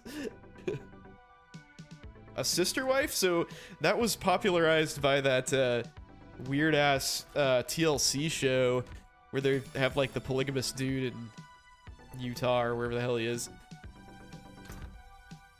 So it's basically just like multiple wives. All corpse skills, essence cost reduction. Oh, crits increase attack speed by the max roll. That is cool. Let's see, we'd have to, oh man. Have to re-roll that damage reduction. Because I don't do any shadow damage over time, but I will keep that. I will keep that around. What is a sister wife? Hell to the nah, exactly. That's my reaction, man. I am good. I am all good there. 2 ranks of Blood Mist. Oh, that's pretty good. Blood Mist and Corpse Explosion rank. But I like my pants better. Anything here that I wanna keep? Maybe that. Stunned enemies overpower damage. Meh.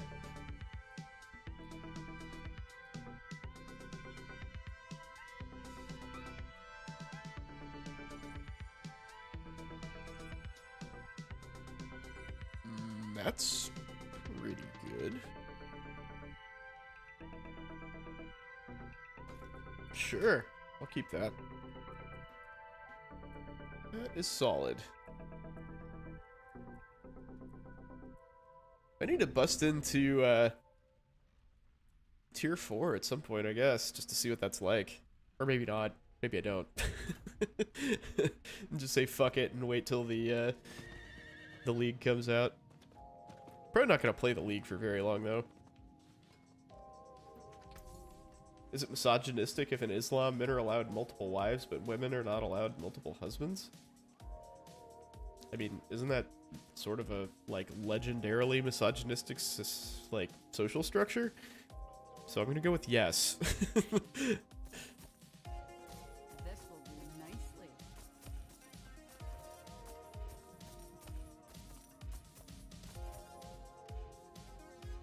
The hot takes, exactly. Stay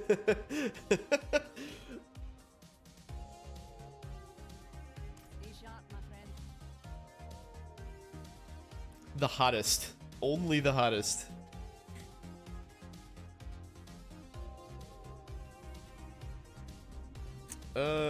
Was I? No, I wanted to go back here.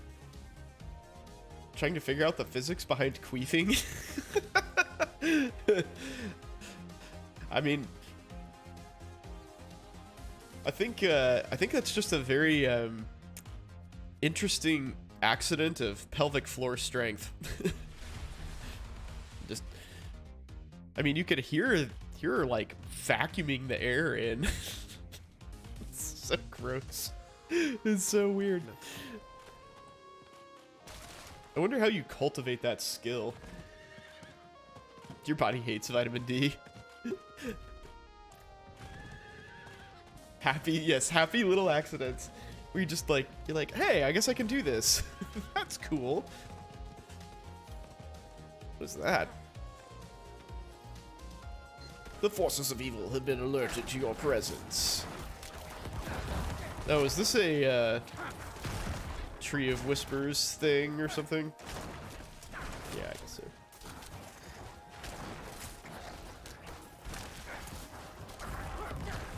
9 in April to 115 in September. Oh, can you actually like measure your vitamin D levels? Can't you just fix that by taking vitamin D? It's pretty hard to overdose on vitamin D.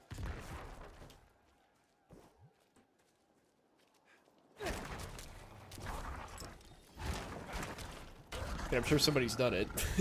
I know people have done it. Because we get to learn about that shit in med school. Okay, you are doing a lot of damage to me. I don't like that. Time to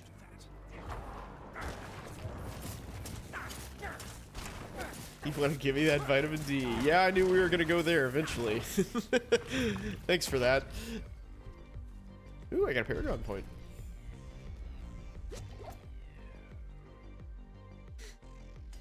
Cool. Int it is. Ow.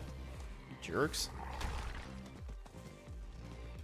We are definitely hitting all the angles tonight. Yep, this is definitely the education that I was hoping for.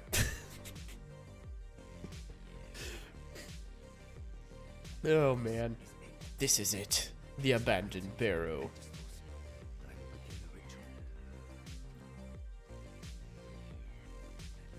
Doing cranial OMM? How? How?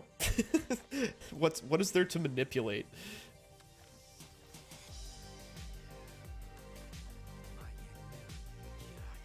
All right, bro, what you doing? In the context, yeah, the context of the conversation, all the angles sounds dirty.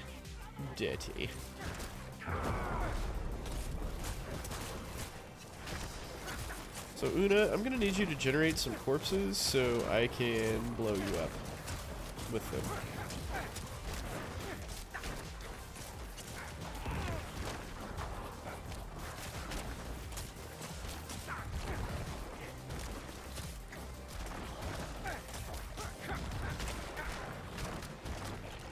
Yeah, yeah, exactly. That was my question. How do you manipulate the cranium?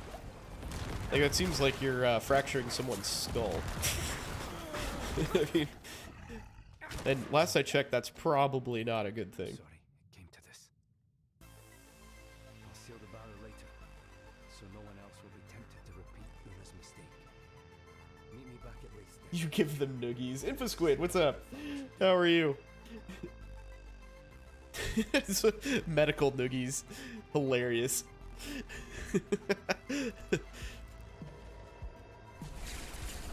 I bet you Medicare didn't cut reimbursement for that. Suck it. Maybe that's the next to get hit with the Nerf bat, though. Just started med school? Ah, congratulations. Cool, cool, cool. That's so early. I don't feel like I started med school until like August. I think it was early August. It's not bullying if it's medical, exactly. Is there a thing in like the pelvic manipulation where you give somebody a giant turbo wedgie? Is that a thing that AT still advocated for? Because that sounds like an awesome idea. If not, rip, but congrats. Yeah, exactly. Congratulations? Question mark.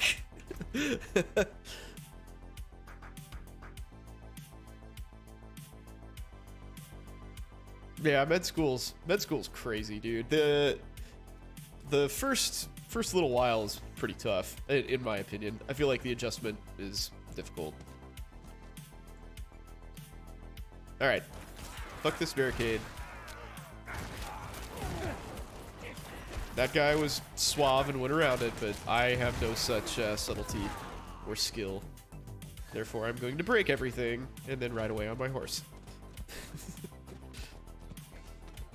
Had a poll about what specialty you wanted to go in, and 30 said ortho. Well, hey, here's news for you. 30 people in your class are not going into ortho. Just FYI. Shifra says the troll lingers, but he's quieter now. We can all stay here and help them learn to live. I owe them that. You pinged me with the Synchro OMM in Discord? Oh, okay. See, wait, oh, this is weird. Okay. Diablo does not like me bringing Discord over.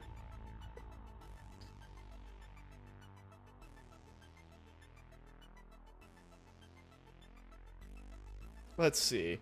All right. So where's the wedgie part? Is it the lumbosacral spring? Oh, but that's in all of this. Okay.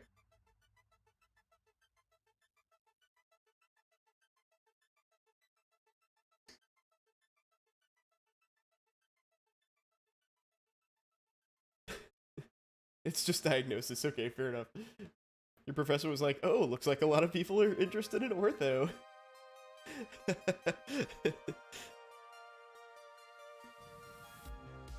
That's hilarious. You know, to be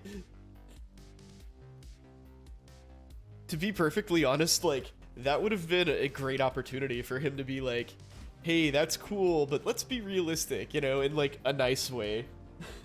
I mean, I know you don't want to be like pissing on people's hopes and dreams literally the first day of school, but you know, maybe have a like statistics-based discussion where you're like, hey guys, ortho is crazy freaking competitive after a lot of self-selection already. Y'all better be on your game.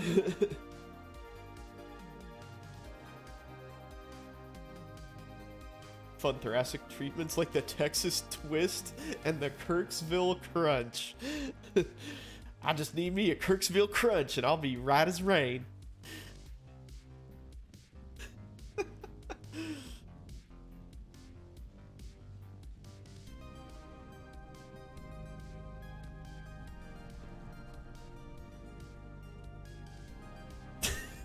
That's awesome.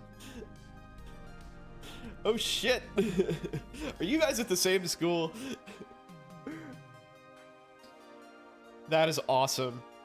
Good work. Good work. We're making connections. Yay!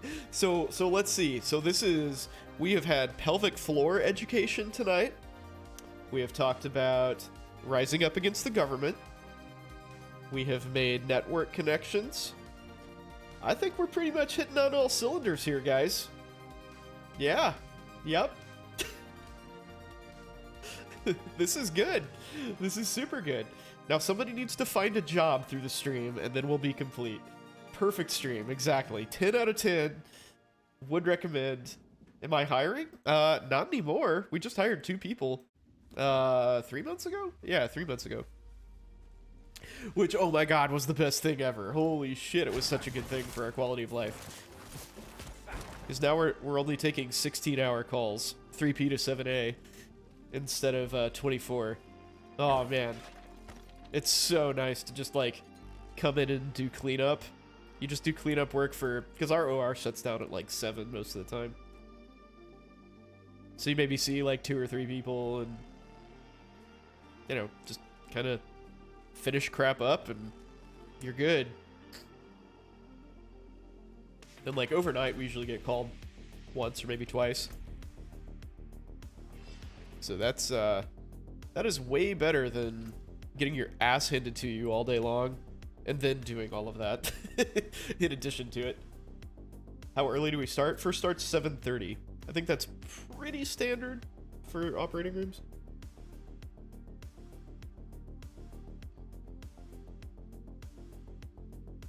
So, it's an early day. I get there about 6:45 most of the time. You know, we generally divide, so there's typically 2 of us in the operating room. And we split up the rooms, so each of us has 4, which is fucking busy. You know, you kind of have to like look up your patients and make plans for everybody. And if, you know, you've got any problem children or patients who are like exceedingly sick, then you kind of have to make arrangements with your anesthetists that you're working with to, you know, not kill them and sort of go from there.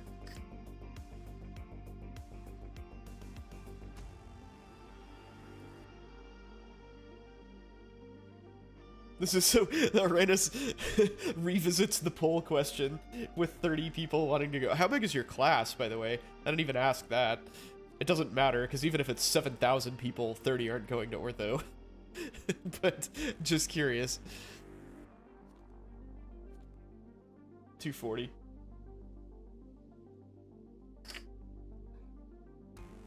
I mean, that's not, like, that big.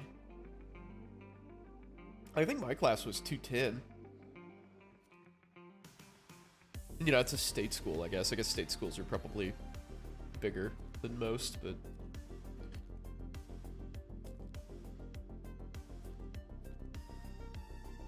Okay. 2 more dungeons, and then I get my renown. Yay.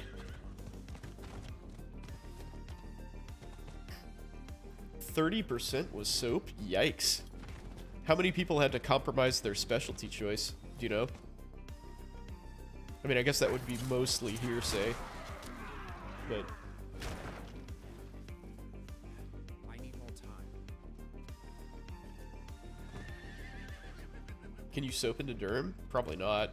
Derm had like 4 unmatched spots this year, though. I think. If I remember right.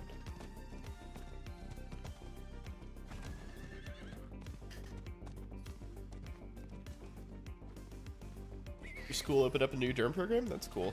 Dude, Derm is a really great job. I think, like, this is gonna sound stupid, but it's underrated, in my opinion, from the standpoint that, like, you actually do make a pretty big difference in people's lives. Like, cosmesis is really important, especially to, like, teenagers and stuff. Like, your physical appearance is actually, like, you know, kind of plays a big role in your social standing. So, that is very helpful. And also, like, catching melanoma early so people don't freaking die. I mean, melanoma is brutal, dude, but if you get it while it's localized, then awesome.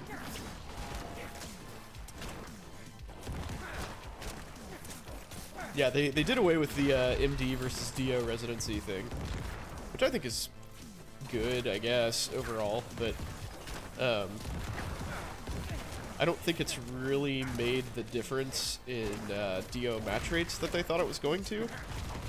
Because my impression was that it was supposed to kind of like level the playing field, and that does not at all to appear to be the case.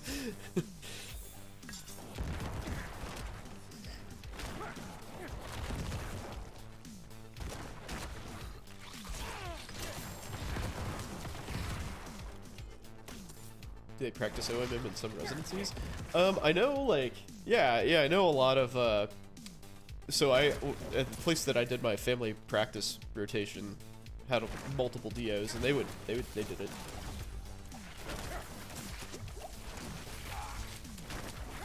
I don't know if it's formally taught, though. Is it, like, is that just, like, location dependent, I guess? Probably. Most things are.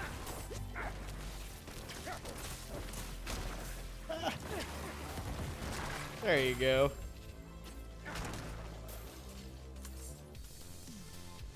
Fucking pools of deadly poison. Osteopathic recognition, huh? Is that their, like, special tag? And they pat you on the head. They're like, "Aw, you're DOs. That's cute. You guys want to do some bone wizardry?" Aww.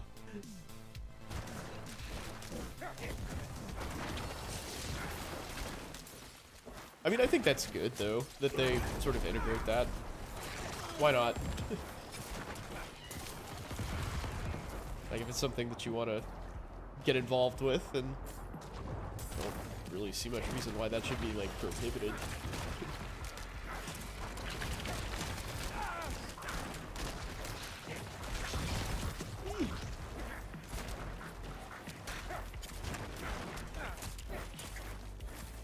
Man, that's a fast fucking spider. Come here.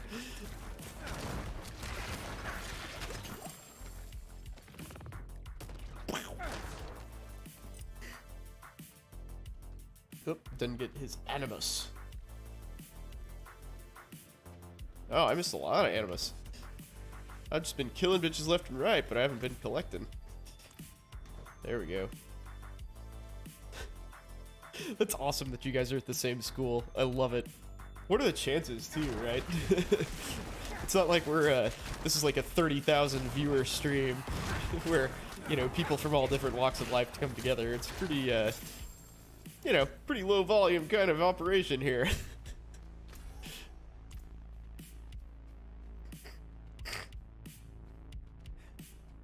They hid the soap info for you? Dude, I think that's so fucked up that, like, schools obfuscate all of that information. Like, that should be something that is presented to you day one, in my opinion. Like, they should sit you down, show you a copy of the, like, charting outcomes in the match. They should show you MGMA data for, like, you know, what different specialties earn in different regions. And they should show you, like, how the school is done in the match. I mean, that's, like, that's just, like, fundamental information. And shit, you're already there. You're already enrolled in the school. It's not like you're going anywhere. But you need to know, like, that's very important information to have.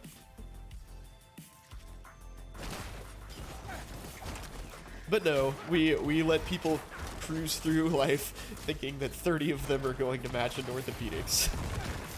Or that pediatrics is a reasonable choice for specialty after your residency. Because really, who wouldn't want to do the exact same training as everyone else and make half as much money? That sounds awesome. Do I think radiology is realistic? Yeah, for sure. I think it is. Why would it not be? I mean, radiology is kind of like on a competitiveness upswing right at the moment, it seems like, but yeah, from a DO program, I don't see why you wouldn't be able to. So one thing that you need to keep in mind is that for kind of middle-of-the-road competitiveness, not enough animus to fill the urn. Oh, I thought it was full. Terrible. Oh, no. So I have to backtrack again? Wait, so I've explored this whole thing. Did I just miss one of those orbs? Oh, God. So, I will say that one thing that I do not like about Diablo 4 is that there is a lot of backtracking in it, even if you don't screw up. Yeah, anyway, what I was going to say about, like, mid-level competitiveness schools, if you want to, or are willing to go to a to a place that people don't want to go, like if you want to go to the Midwest or something, there's a bunch of places that'll take you readily.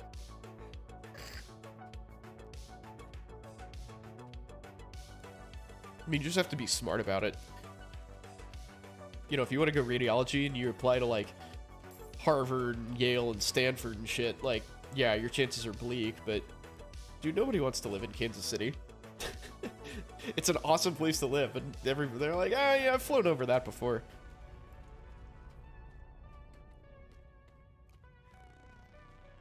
They integrate radiology into your curriculum? That's pretty good. That's cool. I kind of wish that had been done more.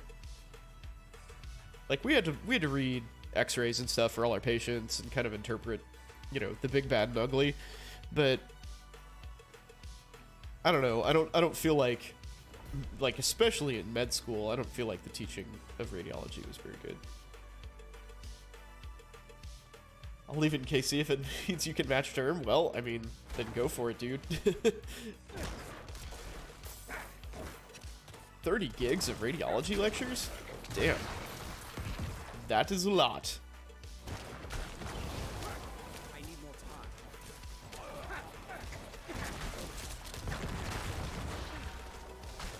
Ow. Yeah, take that, maggots.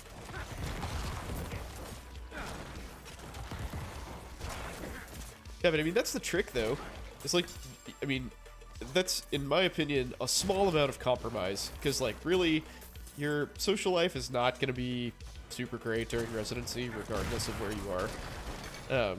And, you know, I get not living in a just utter shithole. I understand that, but, I mean, go where you can. You know, if it means increasing your chances of doing what you want, then shit, dude. Go, go, go.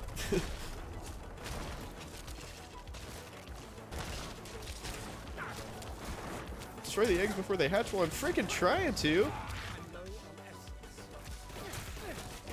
Okay, corpse explosion. Go. There's so many corpses. Just run around and blow shit up for me, please. You can get the Galapagos tortoises you've always wanted. Well, then you just come out here to Missouri and get you some tortoises, my friend. Ah!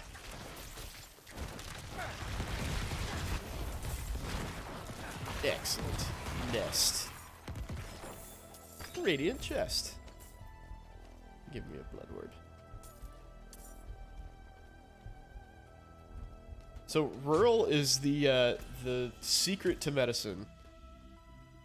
And we've talked about this a fair amount. Like, if you go to a rural area, you make a fucking lot more money than probably for a better quality of life and less work than you do in, quote, desirable locations.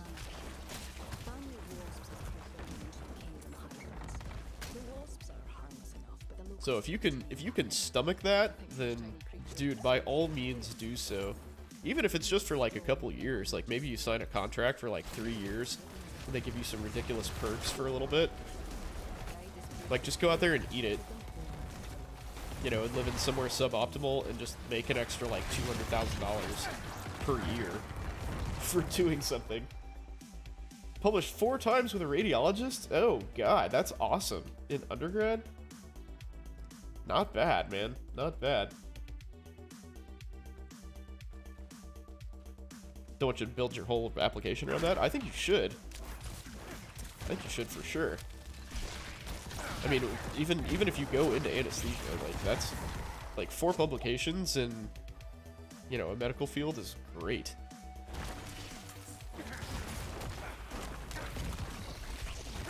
And you can, I mean, there's plenty of overlap between those two things, right? You can do like stuff with echoes, ultrasound, you know, like ultrasound guided blocks. You can do like fluoroscopy for pain procedures. Lots of stuff has application to both of those fields. So you can 100% continue with like that track of research and have it apply to both fields. So yeah, that's a great starting point.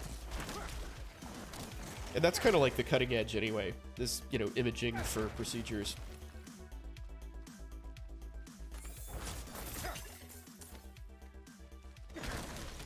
Yeah, definitely go with that, man. That's going to be very helpful for you.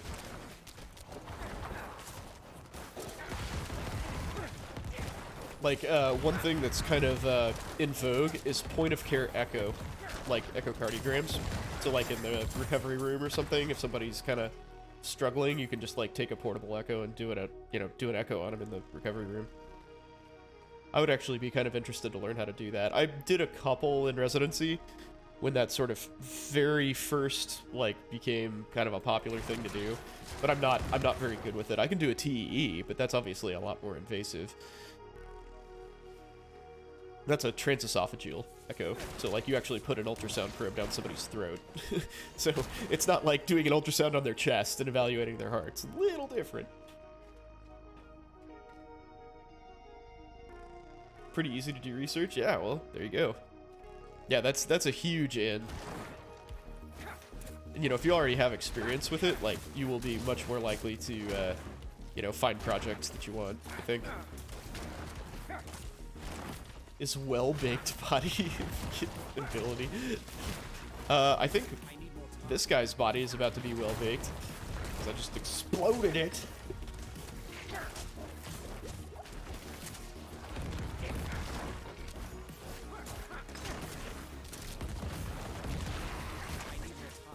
Ouch.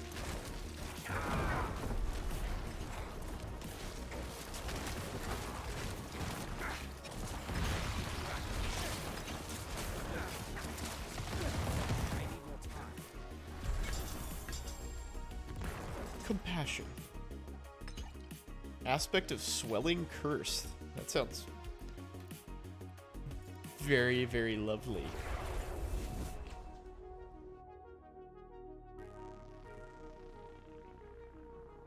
Alright, let's see.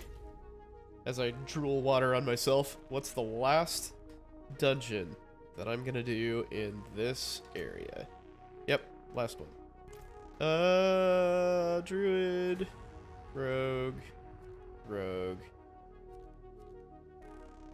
necro, but not one I use. Is this dry steps? No.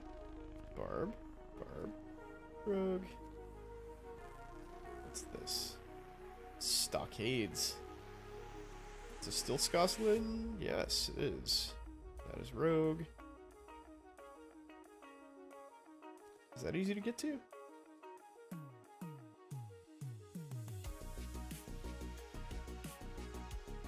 Ghostwalker, that seems cool. Let's go there. Hey, you little fucking assholes.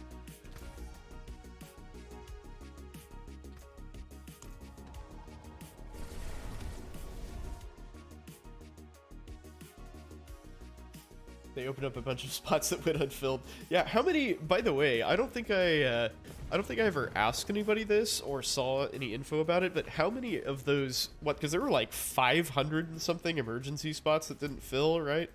Some like insane amount of spots. But how many filled in the soap? Nearly all filled. Really? That's a shame, honestly. I mean, it's great for the people who filled them, clearly, but like it's a shame that you know it kind of worked out for the VC folks, right? Or the private equity folks who like try to just totally fuck the specialty up. Like it looked like that was gonna go south hardcore, but if they ended up filling their spots, that's sort of a bummer. Yeah, HCA, Jesus. I know, so bad, man. But again, that's what we were talking about that earlier, right? That's the spot that residents are in, is you just have to take whatever comes your way. Like, you just, you know, take a bad beat and then don't have a residency spot? Well, hell yeah, you're gonna take that, you know, shitty HCA emergency spot. Why not? Better than not having a job. Because, like, reapplying for residency, you are really unlikely to get a spot. I've forgotten what it is for... like the match rate for like second time applicants. It's like 50% or something. It's terrible. That's like overall.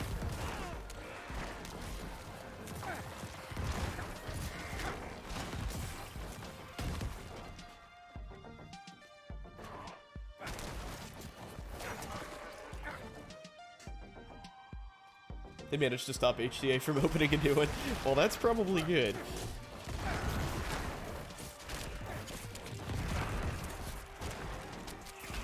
But yeah, like I said, I mean, it obviously kind of worked out in the end for them. Because they got the grunts that they want to make the wheels turn. Man. And that's going to continue to sort of make the emergency medicine market suck real bad. So, that's not great.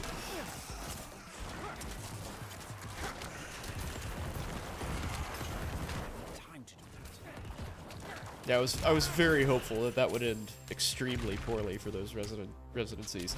But see, even then the problem is they're just like, oh well, we didn't fill. I guess the 7 of you are gonna do work of, you know, 12 people that we thought we were gonna have.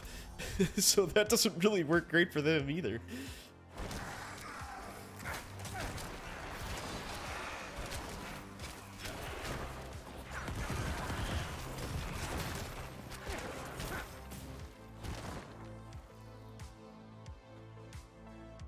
Oh, you have an MD at your school? That's kind of interesting. I mean, I guess it makes sense, but why not, right? Why would you not? Why would you not have that? Just one of those things I guess I never thought about, that like MDs teach at DO schools. Fair enough. Has some funky analogies. Yeah, half your profs are MDs. Yeah, I mean, why would they not be? Like, I just never bothered to think about that. It makes perfect sense. They're all just doctors. Like, it's the only thing that you would really need a DO for is the OMM stuff.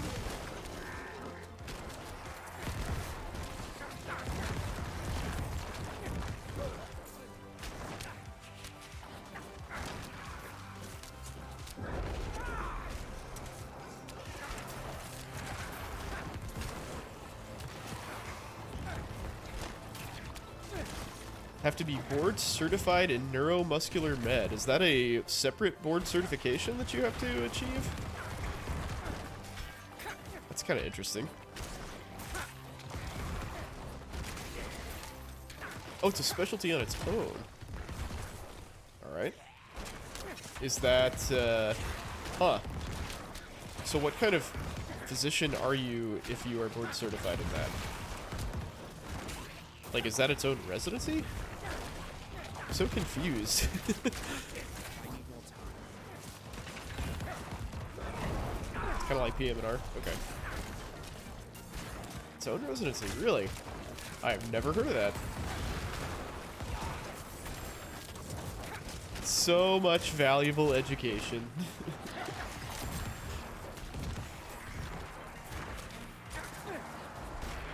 Give me that. Defeat 5 waves, 5 of 5. Check mark. Give me that green shrine, you bitch.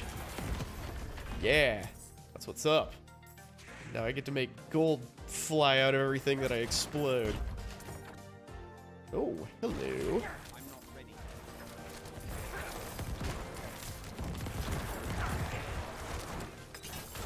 You dudes thought you could hide from me. Look like it can be a PM&R fellowship. Okay. It's pretty cool. I think PM&R is a neat specialty.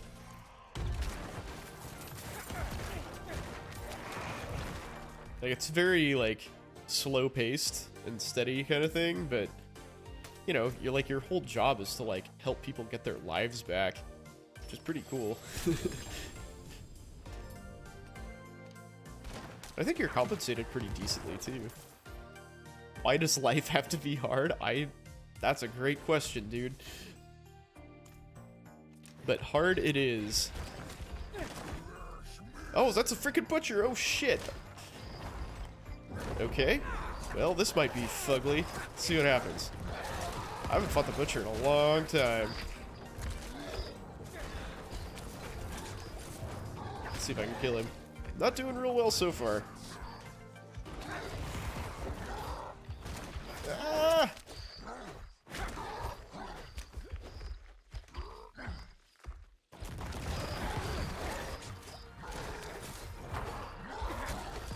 Blow up!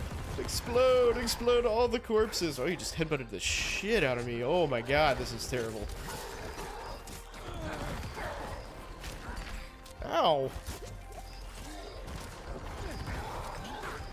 Yeah, get mad.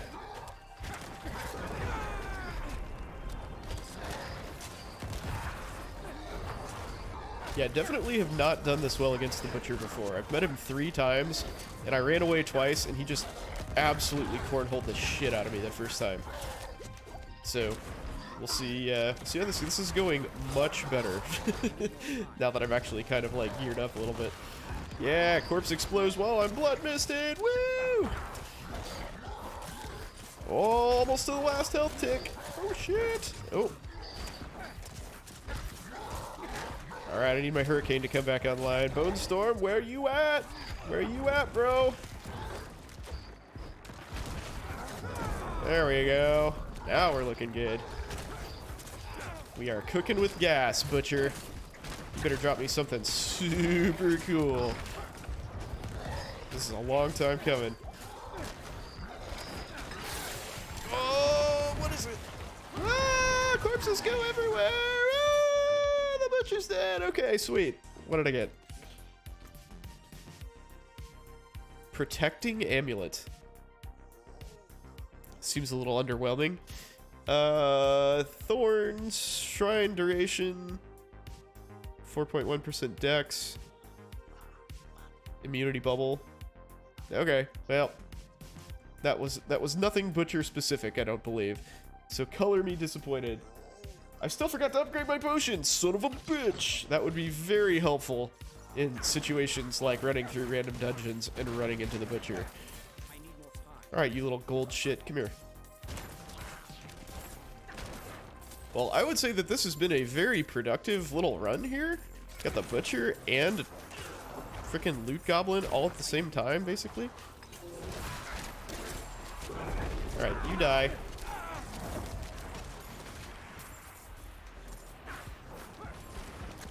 Oh, no, no, no. You don't get to run away. Like that long distance bone spear action there. That was good. That was hot. No, right after the goblin. Don't hit these random dudes. Come on, man. Stop running across the map. I just want your sweet treasures. Ooh, shiny ring. Thank you. Thank you, dude goblin. Yeah, I will upgrade my potions after this. Remind me to do that. I've been every time I've gone to town so far this stream, I've been like, oh yeah, I need to go upgrade my potions, and just don't. I just forget to do it.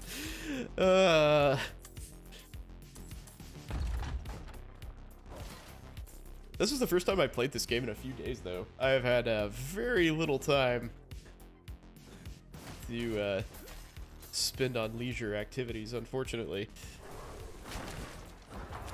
Speaking of life being hard, throw a couple kids in the mix.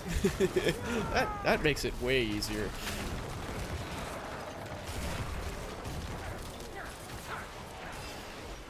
Ow. Blow up the corpses! Blow up the corpses! Sweet. I know I say this every time, but I'm really disappointed the corpse explosion doesn't have the old school splat sound. That would be so much cooler. Did I see us on Twitter? Oh no. What happened on Twitter? Yeah, send me. I try to pay very little attention to Twitter. I sort of hate Twitter with a passion. So I probably did not see it. Ow, shit. Wow, that was rough. I didn't see that coming at all.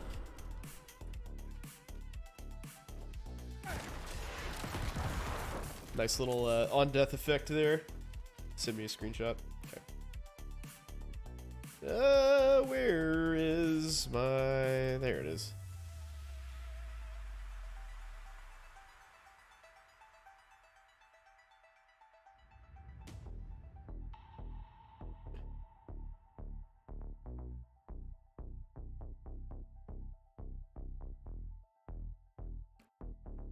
He was resuscitated from cardiac arrest. So what am I...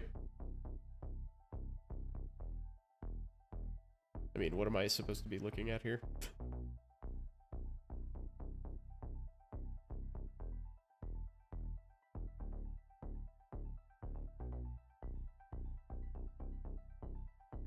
I mean, is that... Like, it's not tachycardia, but...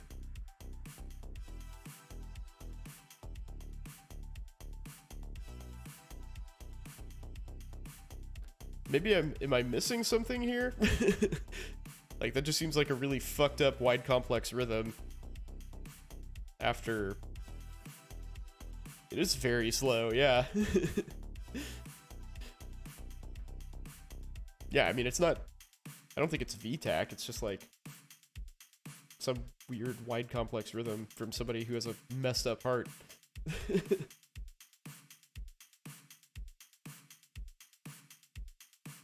Hyperkalemic sine wave? Sure.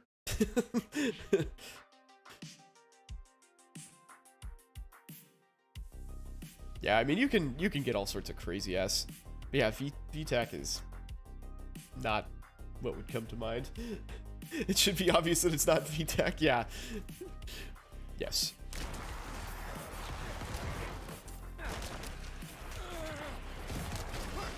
I agree with that. See collective attack. It's true.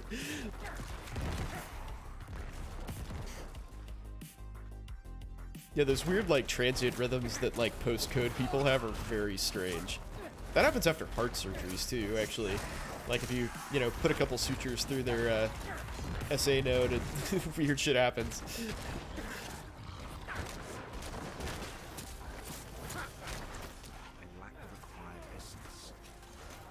Ow.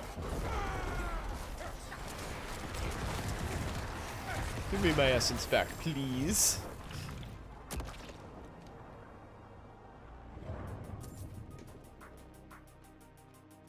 Didn't miss any animus today. No, did not.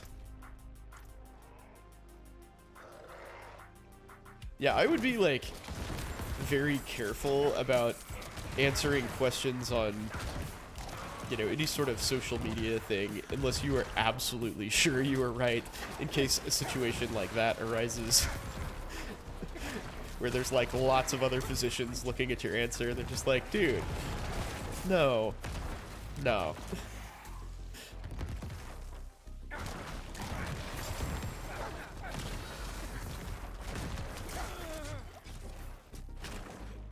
Yeah, I definitely could use that upgraded potion right about now. That's only restoring like a third of my health, right? Do I really want to go back to town to pick all this crap up? Probably not.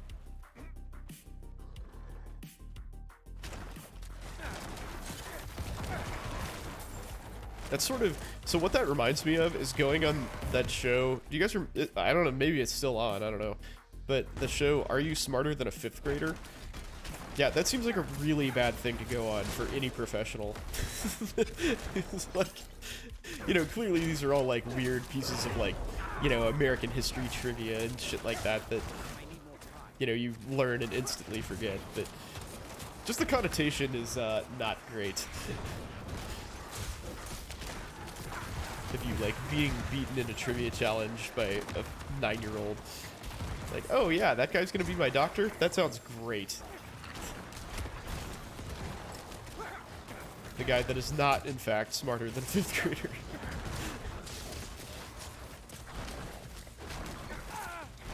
Why won't he be the king you know he is? Don't know what the fuck you're talking about. That's per usual, but that's okay.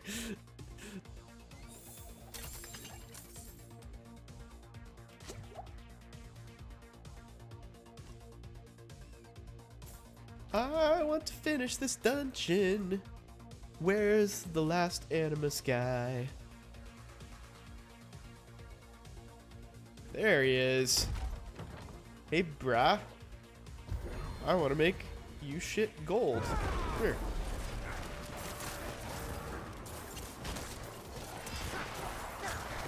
Explosions. Dude, the greed shrine is so satisfying. I love seeing all those gold piles pop out of everybody. Alright, give me your animus, and away we go.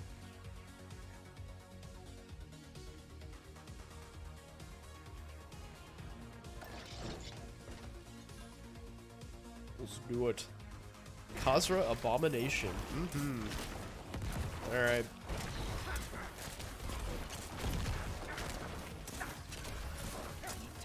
Nothing that my spears of bone and exploding corpses can't handle.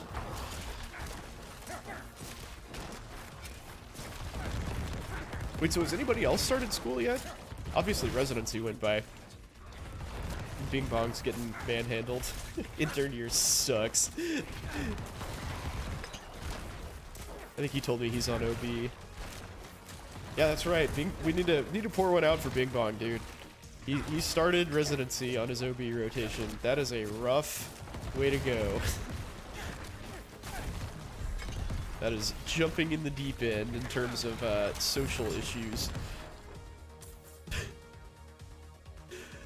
Oh, man. Alright. So did I do it, Dad? Yeah, Paragon points. Woo! And 150,000 gold. Oh, hey, and a frozen game, too. That's cool. There we go. What a prize. What a prize. Thanks. Thanks, Obama. 2, 3, 4.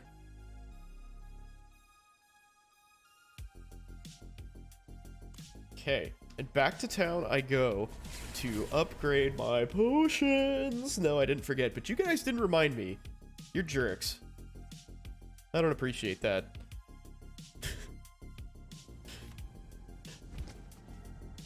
Okay, Alchemist, give me stuff. Hello. Strong healing potion.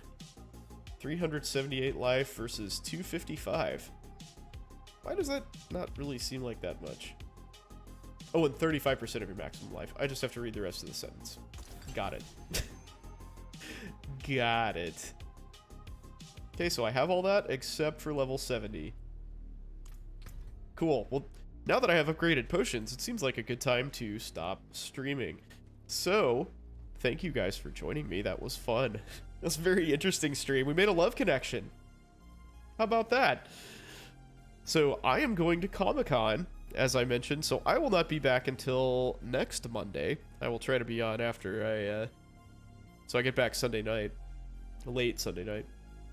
But, yeah, I'll take pics and keep you guys up to date. It should be a ridiculously good time. So, join in for that. And hope you guys have a good week. Thanks again for hanging out, and I will see you very soon.